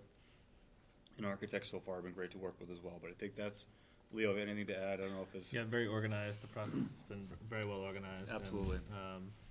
And the guidance has been good, and the feedback loops are definitely going very well. So far so good. It's looking very well. And then the group actually brought up about the new sites that we're going to take a look at Right. everything across the town. So there's no stone unturned for possibilities. So we'll look at Hospital Hill. Yeah. We asked them to take a look at that as well. So they'll look at either we talked about it with the zoning. I guess you can't build a school up there now because of the zoning change. I'm not sure about the zoning, but they're gonna, I know, they're gonna talk to Sarah about that proposal and see what the story is, but if It's not, a waste they- of some chair time if we have to. I know. I mean, so they'll look there, they'll look at Hospital Hill area up there, so just trying to exhaust everything so that we're in a situation where, when we present what the recommendation is to you, that everyone knows that we've looked at all the town-owned lands and, you know, we've made a good faith effort on all that, even though we want, our first choice would be behind Wheelock, so we still need to look at all. Would it be to any kind of advantage to have Dale Street information available for people, either in a written or presentational way, at the public hearing for the budget Absolutely. on January Yep. 27th? Mhm. You know, even if it's in the lobby, Right. and it's something that people can kind Sure. of look at what the process is a great idea. visually and. For sure. Yeah, that tends to be one of our better attended meetings, so. So maybe have something on, maybe the FAQs that we have online, we could do by Yeah. that time, the January update, so that'll all be there? Yeah. Okay. Great idea. But it's moving along. It As is, it's nice. I was saying to Michael came in for a couple hours for the meeting and then a couple hours today. We're not allowing him to do that, are we? Well, he needs to get out and walk Yeah. around a little bit. Mhm. I said to him, Michael, I haven't done a building project in a while. I just forgot how many meetings there are for a building project. It's a lot of meetings. So it's all good stuff. It's exciting, but I've forgotten how much time there is to dedicate to this. So it's all great. It's all good stuff. Yeah. Any other questions or anything to add, Leo, or anything? Well, I do want to mention that I was at the very end of the select meetings. Oh, right. The selectmen's meeting the other night, and it seemed as though Chairman Murphy was really very confused about where we were in the process. And Christine pointed him towards the website, and then there was some kind of discussion about like, well, this is gonna cost this much, this is gonna cost this much, and I don't know that they're really looking at, you know, Dale Street, and so I think it might behoove one of us certainly to reach out directly to him to make Sure. sure that he understands what's going on. It's, you Mhm. know, obviously Chairman Mike Marcucci is on the building. He is. But it is also difficult for them within open meeting laws to be able to just simply communicate about the building project. So it might be helpful to Mhm. him and to how he's understanding the project and being able to communicate it to people. Sure, that makes sense. Yeah. That's good that she directed them to the website, because we just Yeah, added a bunch it's all of up things there there today, and, so. but, you know, sometimes a good verbal back and forth also Sure. helps. And I think it seems. I'd be happy to reach out too if you think that's appropriate. Yeah, Yeah. I think so, absolutely. It Thank you, Jeff. seems that, what was his name, David, the fellow who ran the meeting? Yes. Very experienced, maybe, and he had talked about how important it is to loop in the community, get the Mhm. buy-in. So maybe he's got like this template already of a checklist of things we should start Right. doing. You just started 'cause- high-tech high. I I didn't know know, that. which was I didn't know that Until either. yesterday.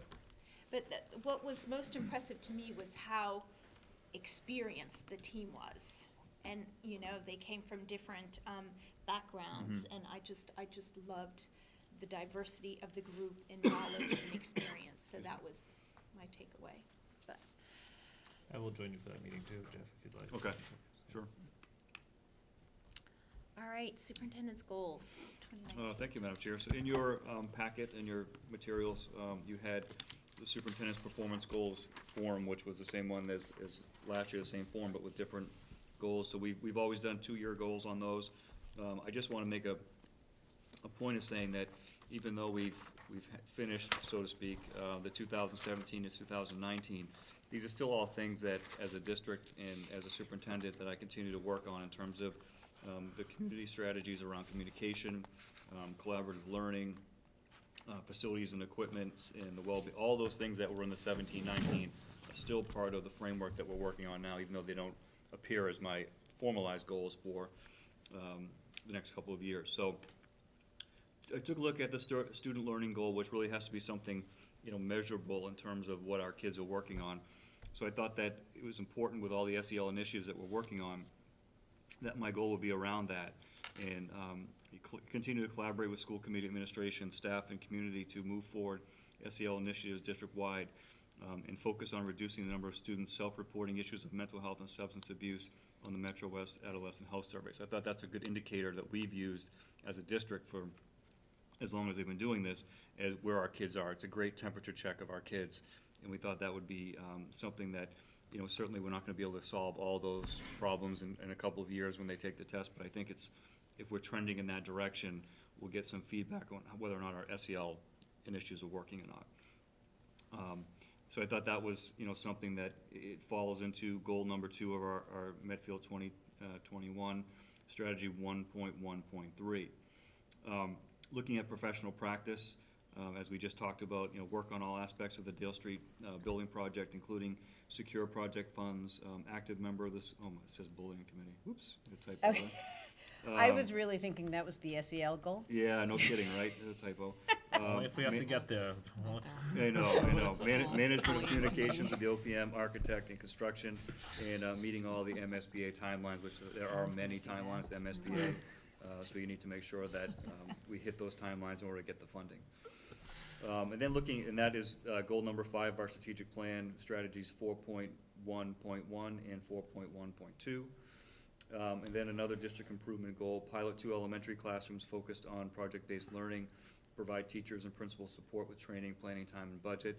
So this is something that we're looking to do at Dale Street next year, having a 4th grade classroom and a 5th grade classroom, primarily the instructional method of PBL, project-based learning. So that kind of throw away the traditional, what we're doing in those classrooms, and just target 2 classrooms to just do PBL exclusively. So we have 2 teachers that Steve and I are meeting with, and Christine are meeting with. We'll have some training in the spring, and really communicate that to parents, whether or not they want their kid in that environment. Based on the feedback I've gotten from parents that I've talked to, they want their kids in that environment, so. As long as 2 enough, Jeff. Well, I know, that might be the case, right, but I think you have to start here so that we get some really good response, some good results, and just keep that ball rolling, you know, and get that PBL ball rolling. Again, so that strengthens what we do in the building project when we're talking about the PBL. We were talking about, we want the collaborative space, we want flexible classrooms, flexible furniture, all these things that that PBL stands for.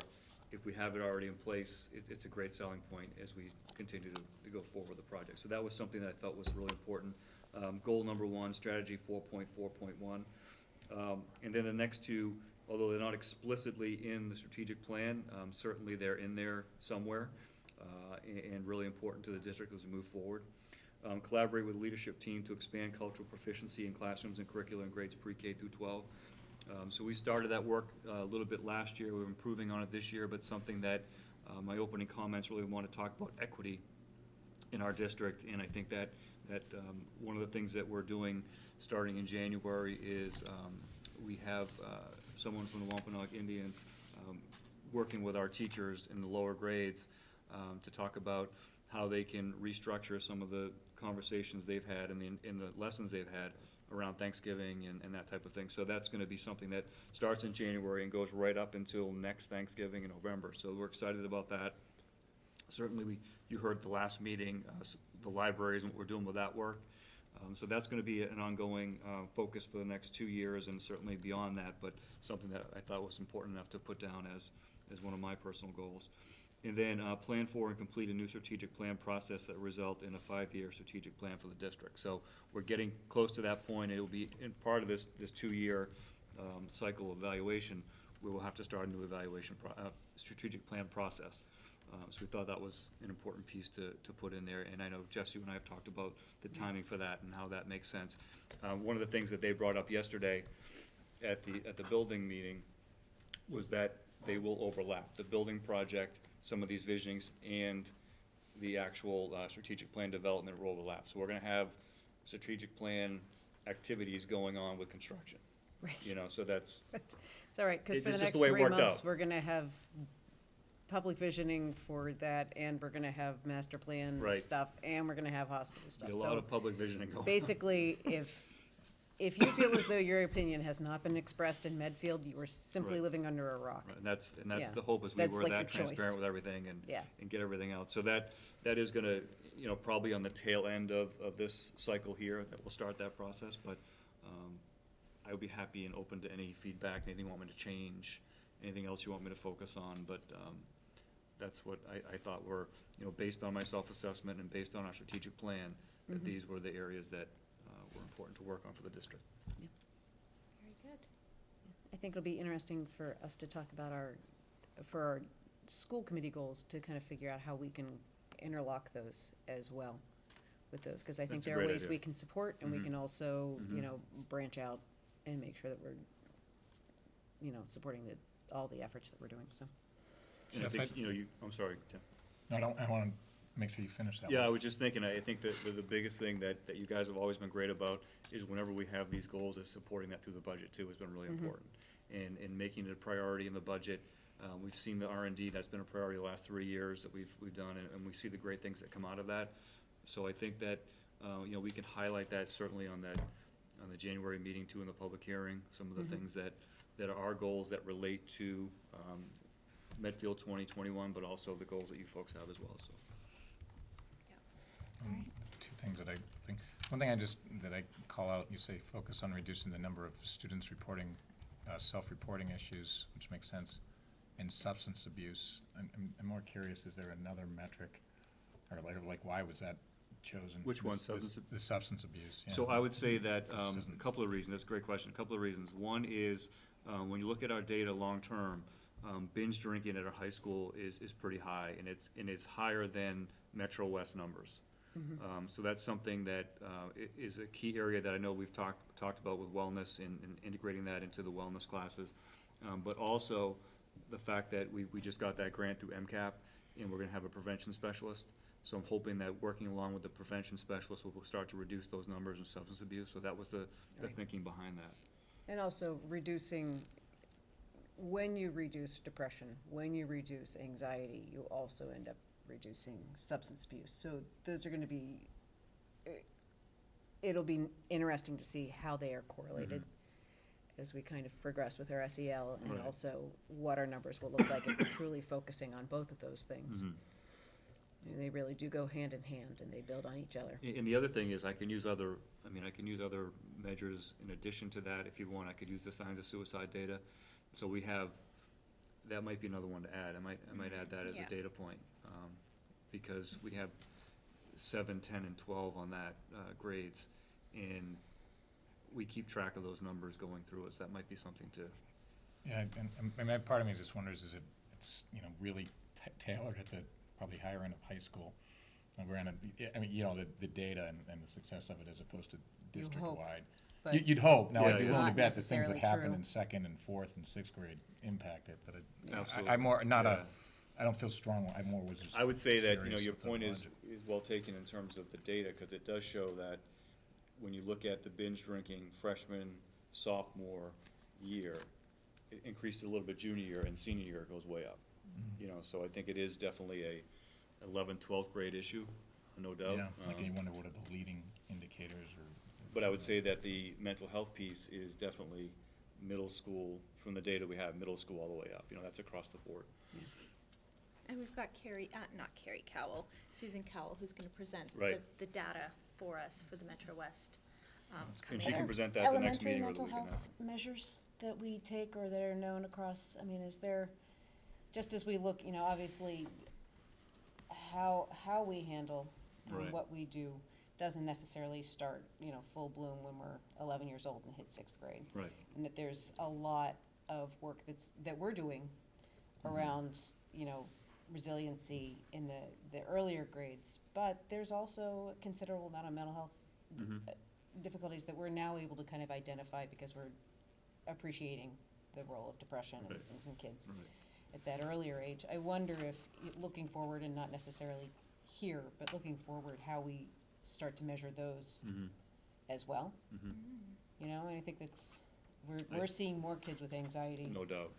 right off the bat. I would say the And is it elementary identified, ones, or is it appreciated, or is it, the elementary numbers we have are really individuals that are struggling, right? Whereas you look at Metro West Health and SOS, that's every kid. every kid across the board, right? Across the board, right? So I think that some of the younger grade data isn't across the board. It's and tougher maybe- to And get maybe it. there is something we can look into for that. Yeah.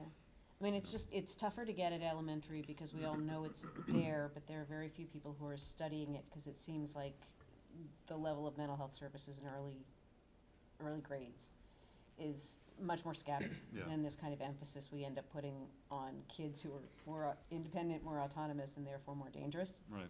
in a lot of ways. So they get the attention, but it's the building blocks of the parts that are really the most important And I think as we go. the elementary guidance that we've added in the last 5 years that you guys Right. have supported has been really helpful with that. It has I mean, been super exceptionally helpful. And I have to do a shout out for, I have heard more parents talk to me about Russ Becker and say what an amazing addition he has been. He sure is.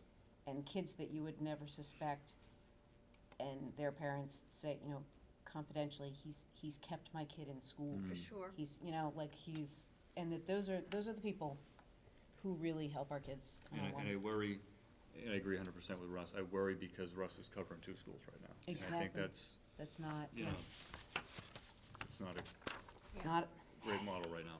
It's I mean, not we didn't have great. one, we didn't have that position before, so, we're able to add that, I think, 4 years ago with Russ. But now, he's running back and forth. So right, right. It's one of those things that when you didn't have it, you didn't know how much you needed it, Right, and now that you do, excuse me. you need it even that much more. Jeff, the only one I'd revisit, I wonder, as we talk about that, is how do we evaluate SEL? I feel it makes a difference. You Yeah. see it, it's in the fabric of everything you do. I just came from a college night, and you could see it. But I just wonder if there's maybe a third one on there that says a way to measure it. Not so much quantitative or a way to Right. evaluate when you think of what David's doing, and but it's just keeping them it's accountable. Hey, are we in the top most important issue? That's the only thing I'm wondering. If you could do that in a simple way. Just Right. a framework to evaluate effectiveness of SEL. Okay. And that if that's already in that's- place, I don't. If you said that. I don't know that survey that's a data. superintendent goal so much as a superintendent strategy to get to the goal. That's if I'm thinking of a goal for him, I don't know that that's. Yeah, or maybe, because and To bring that quanti- up, you know, because it's this quantifying community that in a to way is move not- forward SCL activity, initiatives district-wide, which I'm Yeah. all Mhm. for. Right. You know, or is it move forward and evaluate? I see what you're saying. I can add that in there. And I'm not saying it to be, like, it's just to me, it's. No, I mean, I think it's, you know, the reason why I have the Metro West adolescent and SOS, and I actually put interface data too, I put a note to myself there. I mean, that's the evaluation piece, but I can put that, move forward and evaluate. Yeah. Because it hits the same. Sure. the same- Yeah. Yeah. Okay.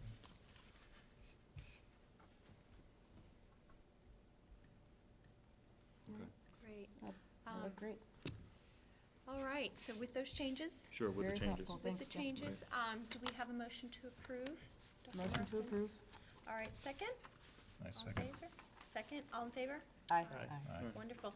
Thank you for the And feedback. may I please request a repeat of what Chris Morrison requested a few years back, and that is when we have it on the agenda, an item on the agenda, you Yeah. can note what goal it fulfills. Okay. So then we have a running tally, so to speak. Okay.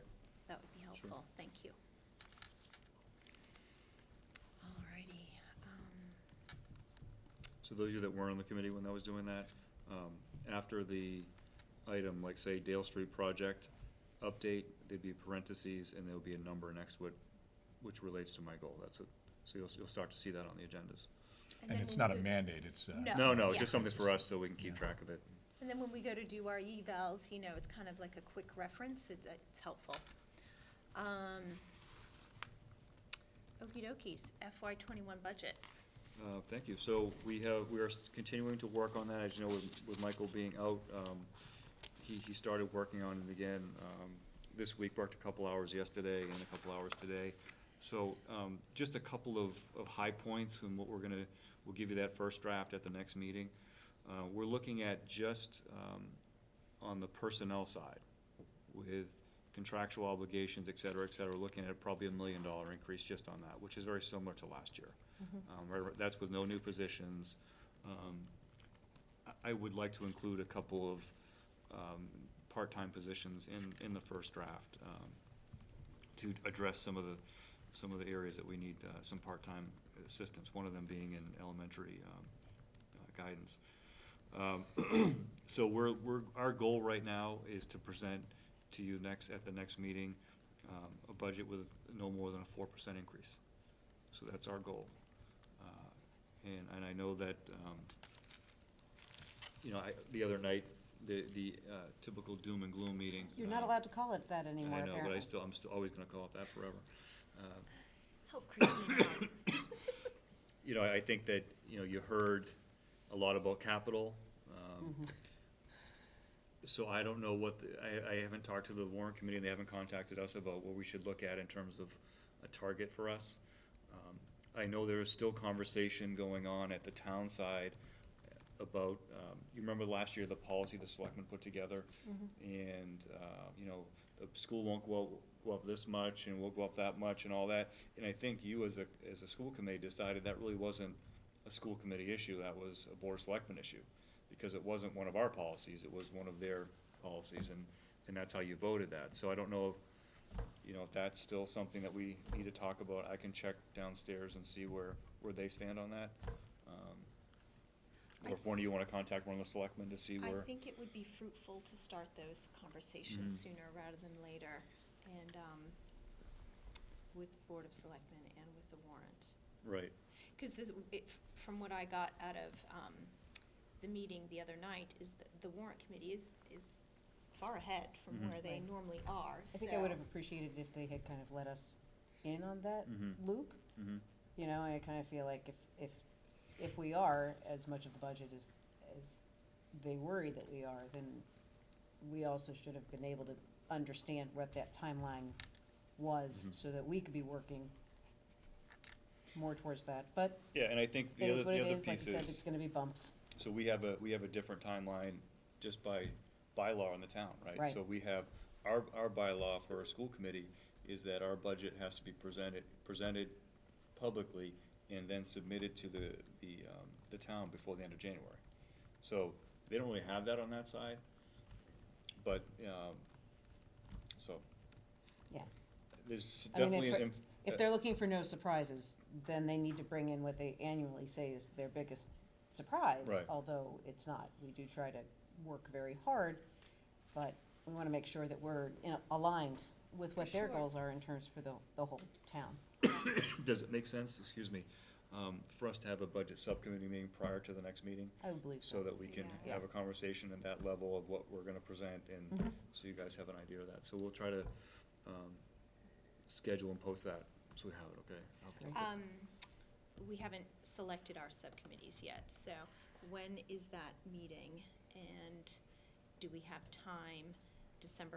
Our next meeting is December 19th, and that's Correct. when we'll talk about our subcommittees. That's right. So, Um, timeline The wise. talking itself does not take very long, or the voting, to kind of understand what the subcommittees will be. So we could obviously put it on that meeting. So does it make sense then for us to present that first draft on the, is it 19th? Yep. The 19th, and then you establish subcommittees then, and then after that, we'll meet, because then we'll have two meetings. We'll have one in the beginning of January and then the public hearing. So those, we'll have a couple of subcommittee meetings before the public hearing, right? Yeah. So does that make sense to do it then? Yeah, All and right. then, will you invite, warrant committee and, We can, sure. Yeah. Yeah. I think that would be helpful. Yeah, I mean, I think that probably the people we want to invite are obviously Mike, Story, and Gus. And Newt. Newton's gonna be the liaison. Right, Yeah. Newton's gonna be the liaison, and then Sharon in her capacity of, what are they calling her, master of numbers? Yeah. I don't know. And she's doing capital too, so, Right, yeah. so, just in terms of having everybody on the same page, and so we're all talking about the same numbers. And just in terms of capital, Michael is always, does the capital, he's our representative on the capital committee. And prior to him going out, so this would have been the beginning of November. They were meeting almost every single week. We've talked about at this level, looking at modular classrooms for next year, for Memorial. And we put that on the capital plan as something that we needed to look at. I would say that it got a very cold reception from the capital planning committee. So, we're gonna have to look at that. I think Yeah. that's gonna have to be a component of I our don't public hearing. I don't think So- that those are optional. I mean, obviously, we've all talked about how it looks. There's literally no more space at Memorial, and to try to literally move more kids around, we end up with big classes anticipating, and certainly bigger than anybody else would want, and it's not a problem that's going to go away. Correct. There are only so many, and do we end up losing essentially a revenue driver that pays for a lot of our kindergarten by having to decrease full-day kindergarten opportunities, which is not acceptable, I think, to our community. I don't think anyone wants to go backwards with that. I mean, I Right. think We we've can't worked go too hard backwards to with get that. that where it is, and our kids really flourish in that environment, and, I think And, that's and the problematic. need is not going away. Do you have on that one, and then, like, do you have almost data that says, look, here's the impact? Like, because I think you're saying absent the modular classrooms, class size goes up.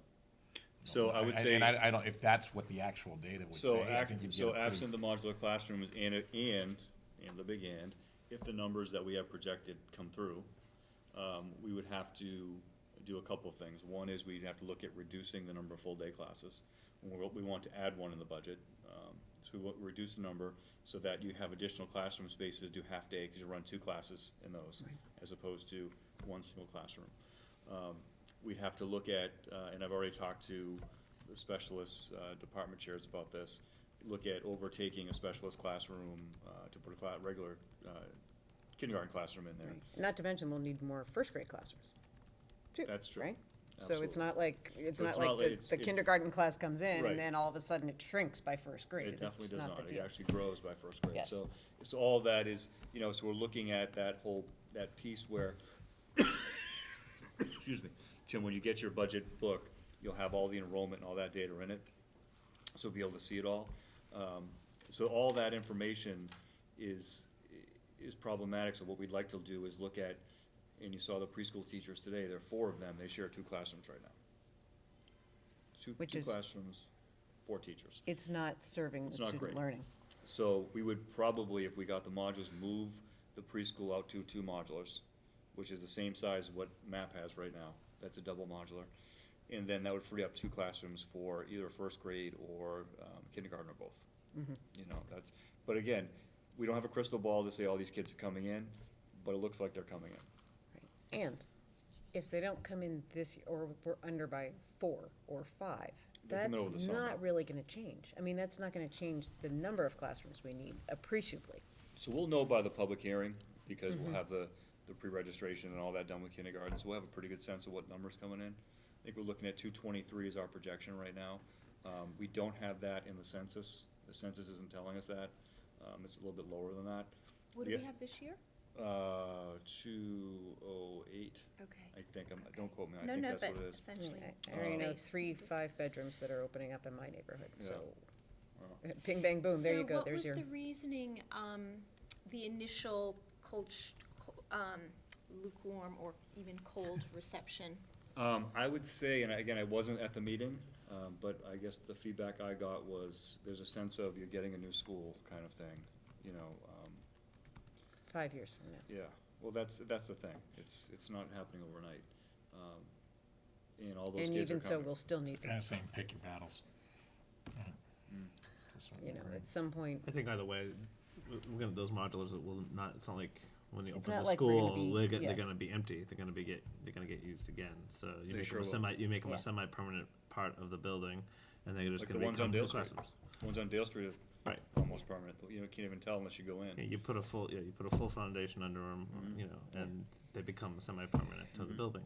and, you know, quite frankly, we're going to need additional space for before-school care. If we end up, you know, our town is, the makeup of the town is changing, I think for the better, but there are a lot more 2-parent working Mhm. households.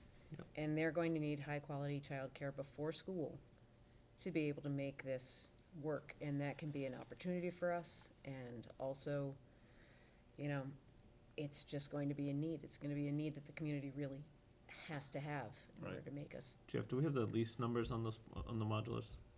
So the last one that Amy got to Michael was about 82,000, at least to own each. Yep, a year. Yeah. Yeah. Yeah.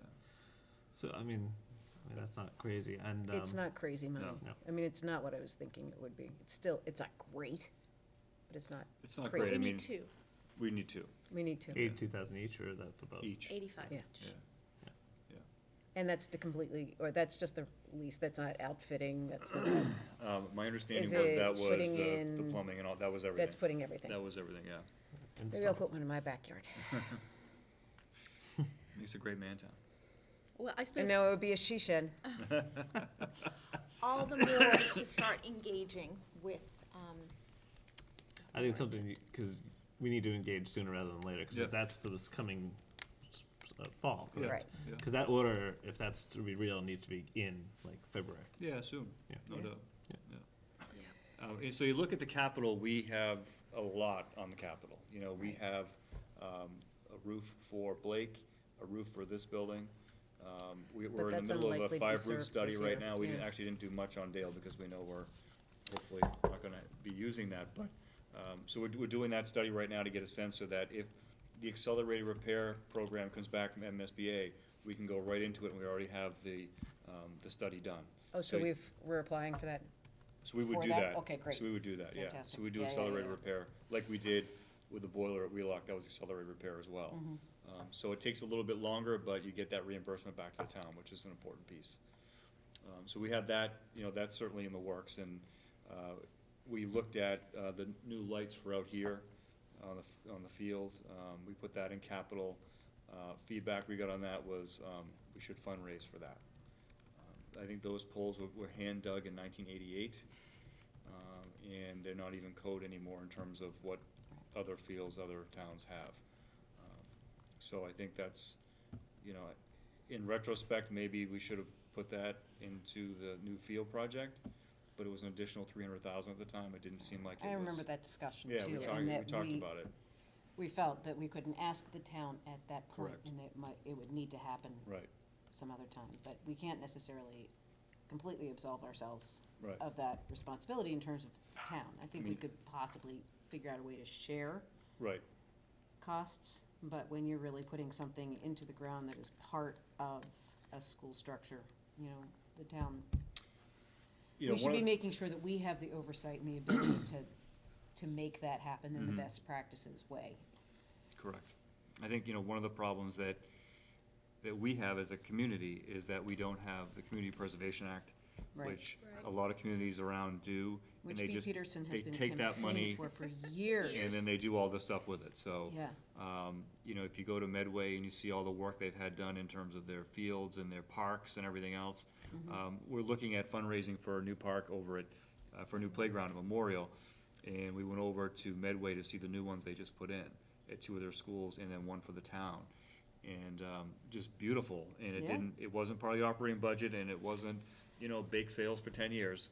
It was, you know, it was the Community Preservation Act money the town had allocated for that, and now it's there. So I know it's something that the towns, some people in the town have been trying to get, but it hurts us because we don't have that access to the money, you know, we don't have Right. that. So it now has to go through capital or, you know, the building stabilization that was done last year. I think the capital stabilization idea is a great one. Right. You know, so you allocate that money every year for capital, and you're not Right. in a situation like we are right now where, you know, looking for $40 million once you take Dale Street out of the number. Yeah, Actually, that- there's that some number- weird math going on the there. I numbers need were to a look little- at the picture, yeah. The math on that whole thing was a little off. And, It was a little off, I was quite pleased with that the recognition of the, I think neglect might be strong, but of the lack of attention to some things for the past, I'll conservatively say 20 years. I would say deferred So, maintenance, right? It was just deferred maintenance on things Yeah, and. for a long, Yeah. long Well, because time. So- people constantly, you know, we are a town that lives hand to mouth because we have to. There's no cavalry. I mean, I'm so annoying when I say it, but it's true. It's us or no one. Well, you can stabilize capital with good planning, and Yeah. I've seen it done before. And now Um, it's, you know, and now I hope that we'll be able to get it done that way, because I do think the capital stabilization. $5,000 is a little low. I would have raised that to $10,000, to be honest, in 10 years of life. But cars, they can't get that out of a car, which is the issue. So, out of a police car. However, I'm curious to see the rest of the list if you do have a copy of that. I was haven't gonna gotten it ask- yet. I will get it. I was to gonna you. ask Jeremy Marset Yeah. for it, because I'm curious as to, when you take off the 105 million in building projects, Right. of that 138, we're down to 32 million, and what else, what is the other 32 million, and how much of that is building maintenance, which we have funded through the stabilization fund already? All right. What remains? So that is my curiosity on that. I'll I shoot think that Michael an they- email, were he they might have going- it. Yeah, I was trying to figure that out myself, because I think they were saying a $50 million Parks and Rec facility. I think And he said then 15. anticipating 80 for the Dale, 15. This which is is all 15, kind of yeah. made up numbers. Yeah. And then all of a sudden, you have 8 million. Yeah, I think if you deferred subtracted maintenance. 105 from whatever number was there, that was Yeah. because that took the Park and Rec out and Dale Street out. Right, and then it left, So maybe and I that was left mishearing facility what you roofs. said. Right. Right, and so if you take the roofs off, because that's Which gonna be comes out of the stabilization. stabilization building that's already stabilization. funded. Right. So what was that real number? And that was what was eluding the entire conversation. So Double counting, perhaps? well, unfortunately, and I know we're on record here, so I'm fine with saying that. My takeaway was, they stated that they usually have budgets to share at that meeting, which we didn't, and somehow that became a good thing, and I'm not sure how. And then second, you know, that the capital fund, the capital conversation, was made out to sound like an elephant, but then at the end of it, you know, it really broke it down. So I'm not, I came away a little confused. So definitely, there's a lot more room for clarity. I am pleased that they are taking a closer look at the budgeting process. I heard the term fluff being cut there as well. So I will, and I don't mind going on the record. I'd love to have these conversations because I've watched it unfold now for 6 years. And, you know, we're tackling the issue with Memorial. My understanding that there was a larger option at one point in time when that building was built. We chose the smaller one, and so at some point in time we have to pay for that. So, and then, So, and I don't think jacking up our class sizes is fair to our children and the people who are moving here who are expecting a certain level. Just like grade point level for National Honor Society, very certain level of class size too, right? So Interesting tie-in there. Good loop around. I think, I think that just as we are building Dale and as we're going forward and as we talk about these things, we just have to constantly and continue to say that Medfield isn't gonna exist for 5 years, right? It doesn't exist for 10 years. That what we do now is the tree that other children, other families will be sitting under 50, 60, 70 years from now. And in some ways, while it is a hardship, we have to be thinking that way, because otherwise we are dooming our townspeople down the line to do the same thing. So in the spirit of being a community, sometimes we have to think about the people who are coming after us. It's a social contract. It's a social contract, man. Indeed. Alrighty. That's all I have, Madam Chair. Okay, thank you. And no other informational items. So, future agenda items, school committee, subcommittee discussion, social studies framework discussion, FY21, first draft, superintendent's evaluation, Metro West adolescent health survey presentation, and our next meeting is on the 19th. But before we close out, any kind of closing statements or additional statements to make, Campbell? So leading up to Thanksgiving, we had our pep rally, which was great. We got to see Dr. Marsden play some basketball. That was very entertaining. Yeah. Sport my headband that people dared me to wear to the meeting tonight. You should have. I think it would have been a good great look. change. But it was fun to watch. It was a great success. I think there was a lot of time put into it, a lot of planning, behind the scene work since the summer, since last year even. But I think it came out really nice. It was great. Yeah, you guys did a wonderful job of it. Definitely a great pep rally. I think everyone enjoyed it. We also had our can drive earlier that week, which was also a great success. I don't know the numbers exactly, but it was like every other year we've done. We've raised a lot of cans. I think it was a little bit less, but we definitely got the cans that they wanted more. So the things that they needed, such as like peanut butter and just more expensive, Staples. but stuff that they really need that they lack. So I think that was a great success this year, that we kind of focused on getting those more essential items rather than just giving them a bunch of items that they already have. So that was definitely a great success. And What class won? It was Mr. Barrow's class, first period class. Cool. So tomorrow they'll have their breakfast, so Okay. preparing that. So I think they're very excited for that. It's always a large motivator who can, earn that breakfast. And tomorrow during fifth period, we have our officer shop where we lead club officers and student government officers on like leadership stuff and kind of teaching them their roles and teaching them just fundamental ideas about leadership. And it's also a great opportunity for us to practice those skills as well. So it's really just a great shop for everybody, not just them, but all of us. Is this something you guys run? It is something we run. So Oh, wow, great. we lead the kind of different exercises and kind of help the younger people out that don't really, like, the freshman student government, rep to school committee, kind of giving them tips and Lovely. suggestions. That's So great. It's exciting. Cool. How long do you have for that? Sorry? How long do you have for that? How long Oh, is it'll the be all period? of fifth period, so it's during class and lunch and reading, so that's 2 periods, it's an hour and a half. Hour and a half, okay. So that'll be good. Exciting. You doing that in 125 or? 125, Yeah, yes. okay. Thank you. Thanks, Dan.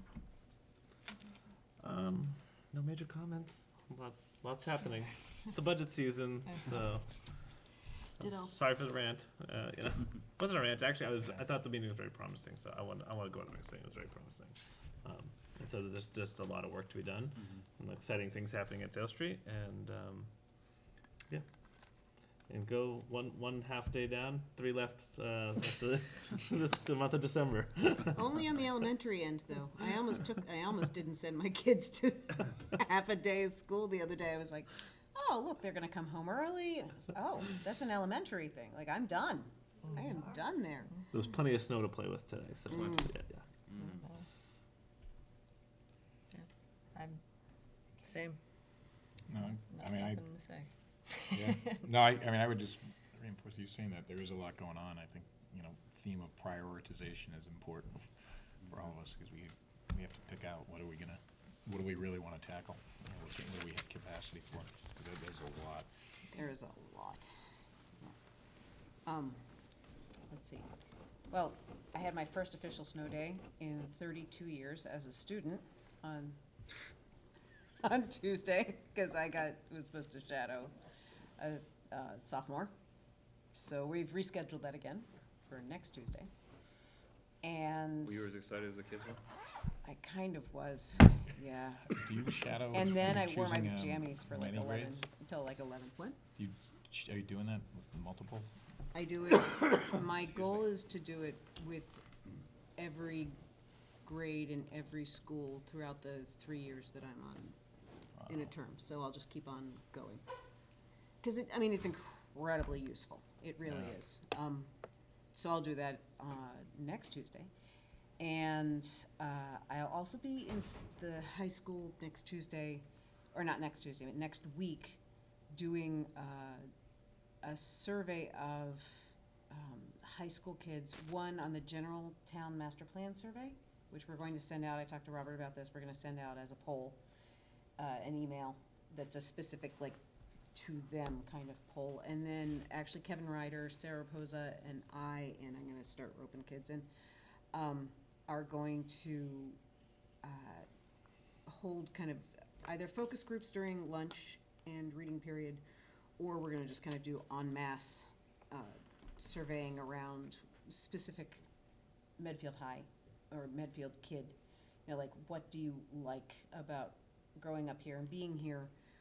What do you feel is missing?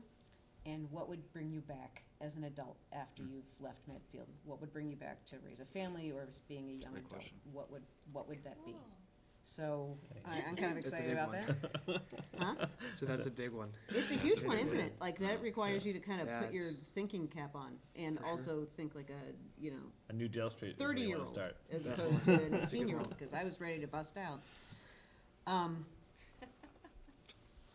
And, yeah, budget season, and there's some interesting sustainability things happening on the master plan that I think our schools could really incorporate into. So I have a conference call with the sustainability person next 2 weeks from now, next week. I don't know, it's all blending together. And it's that time again, so I'm gonna pull papers to run again. So at the will of the people, you'll see me April 1st, That time again? 2020. It is that time. It's that time again for me. Yeah, yeah, I didn't realize, it seemed early, but it must be. Oh, well, almost and also December. Carol Mayer is retiring Right. as of March 1st. So I think that there's a lot of kind of a push to kind of get things going Yeah. a little earlier so that she can do some of that work before what looks like the town may end up having to cobble together a lot of the election planning and stuff like that for the next 5 elections, none of which are small. Right. So I better pull my papers as well.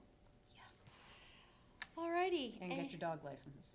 Oh, yeah, that too. That too. Yes. That's what makes Medfield run. Super.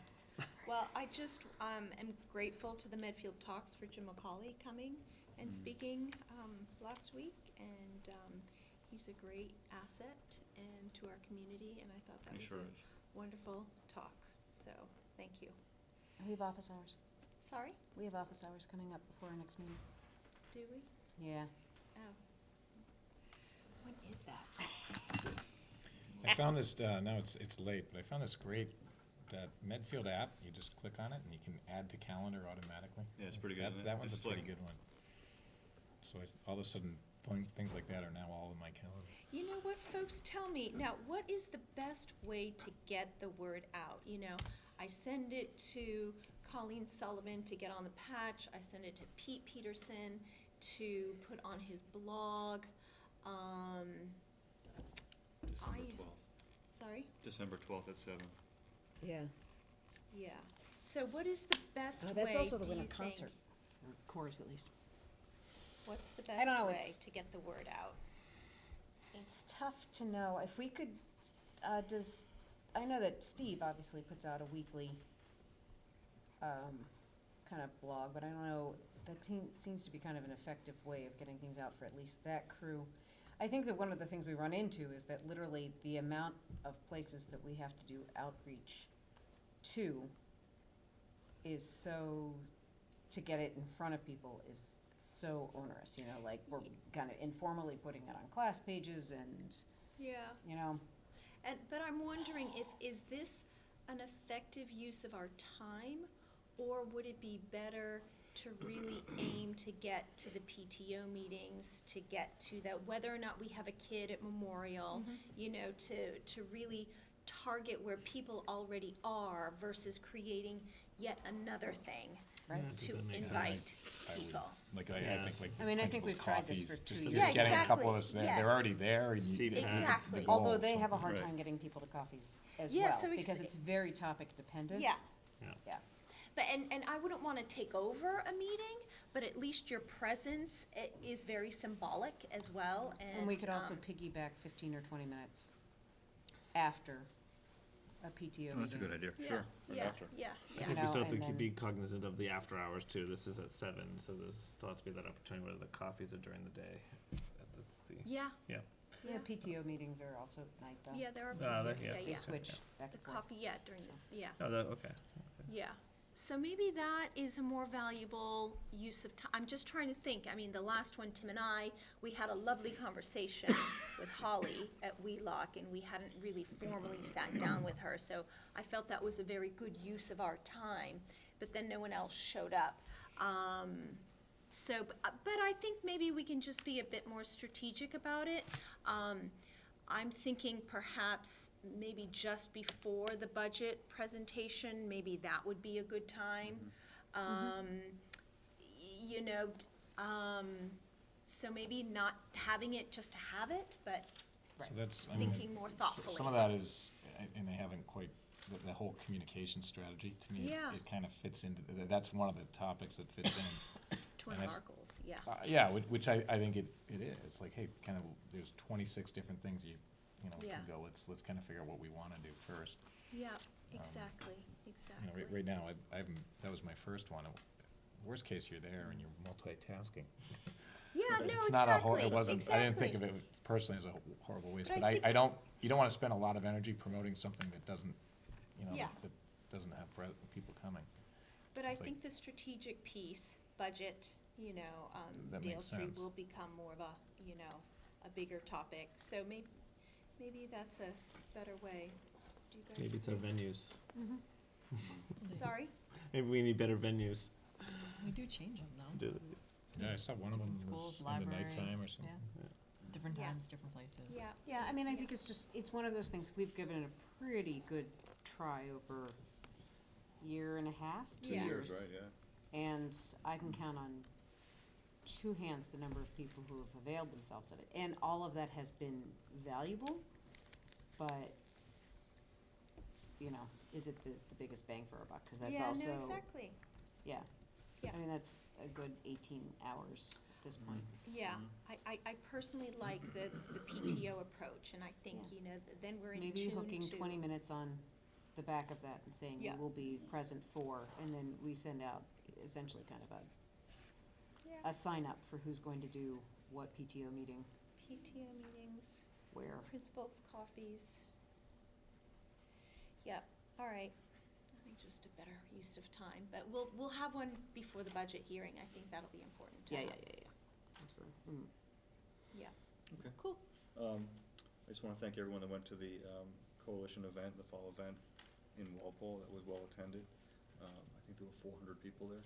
That's great. So that it raised over 35,000 for the for MCP, which comes back to us. So we really appreciate that. Thank you. Sarah Ward is coming up on 12/18, and she does some great work on executive functioning, working with kids. So she's working with our staff during the day on the half day, and then parents at night. So that's a Medfield Talks event. It is certainly snow season, with snow day season, as you heard tonight from the kids, and it's always an interesting time of year. I did get one email from a new parent regarding the fact that I called it in the morning versus the night before. And I just think it's important for everyone to understand that when we have 2 weather services, and when they're saying 2 to 4 inches, you really can't call the night before. I mean, that's Yeah. gotta be, and I expressed that in my email. I mean, it's really, the night before are the blockbuster 18 inches of You snow. know it. Nor'easter. Right. Yeah, I mean, those are the ones that, they're no-brainers, but that was, and just like my colleagues in the surrounding communities, there was only one, I think, that touches Medfield that called the night before. Everyone else, because we all start talking at 3:30 in the morning. It was done that way, so I just wanted to remind people that, and I send it out each year in the blog or whatever, but it's not something typically that, in my goal, even on, was it Wednesday or Tuesday, I don't remember. Tuesday, my goal Tuesday was a 2-hour delay. Yeah. And our DPW did a great job, and we probably could have done it. It just didn't feel right it just didn't feel right, because it was, the bands kept coming in, and it made sense to do the full day off. When are they gonna start doing meteorology classes as part of your PhD program? They should do that, right? I know. You know, I mean, that's the Yeah. other thing is, and I've mostly seen this I'd on, rather have a on the crystal ball interwebs. class, that's the one I Is really need. people saying, you know, basically the poor guy, he's damned if he does and he damned if he Yeah, doesn't, yeah. right? You know, Which is fine, I mean, well, I mean, I you know, understand that. I But, you think, know, I think that the- if you don't know at, you know, by like 9 or 11 at night, quite frankly, it's because you're working your butt off Yeah, to we're make trying sure to- people get to school. Trying to So, figure it out, that's all. and If you're canceling the it's night disruptive before, to cancel school. It's remind just us, disruptive. what was it, like 5 years ago when we went to like the 28th? That was, If you're actually, going the night that was the before, year you're before I got here, that was 8 years ago. Yeah, but if you're Yeah. going the night before, you're gonna Yeah. wind up You're gonna having have some those, false. you're gonna have some of those false- days. I don't. You definitely are. Honestly, yeah. I hope that the push notification on the app worked, and Leo said he got it and it worked well. Worked great. Yep. So that's good, we were hoping that we wanna just save that push notification for Really important emergencies stuff, and those yeah. kinds of things. We're not gonna just do it to, and leadership have met and talked about a protocol on that, we're not gonna just send it out saying, School you know. committee office hours. Well, we could do that if we'd like. Are students downloading the app? Kidding. Yeah. Yes, Question, I had it for how a are the while. I just got a buses new doing- phone oh, because the other sorry. one broke, but I'm gonna put it back. Sorry. I was Yeah. curious. Sorry, I was Dennis. curious if the students were downloading the app to get Oh, notifications. right. Yeah. Right. Are Are kids they? getting it, Campbell, or? Yeah.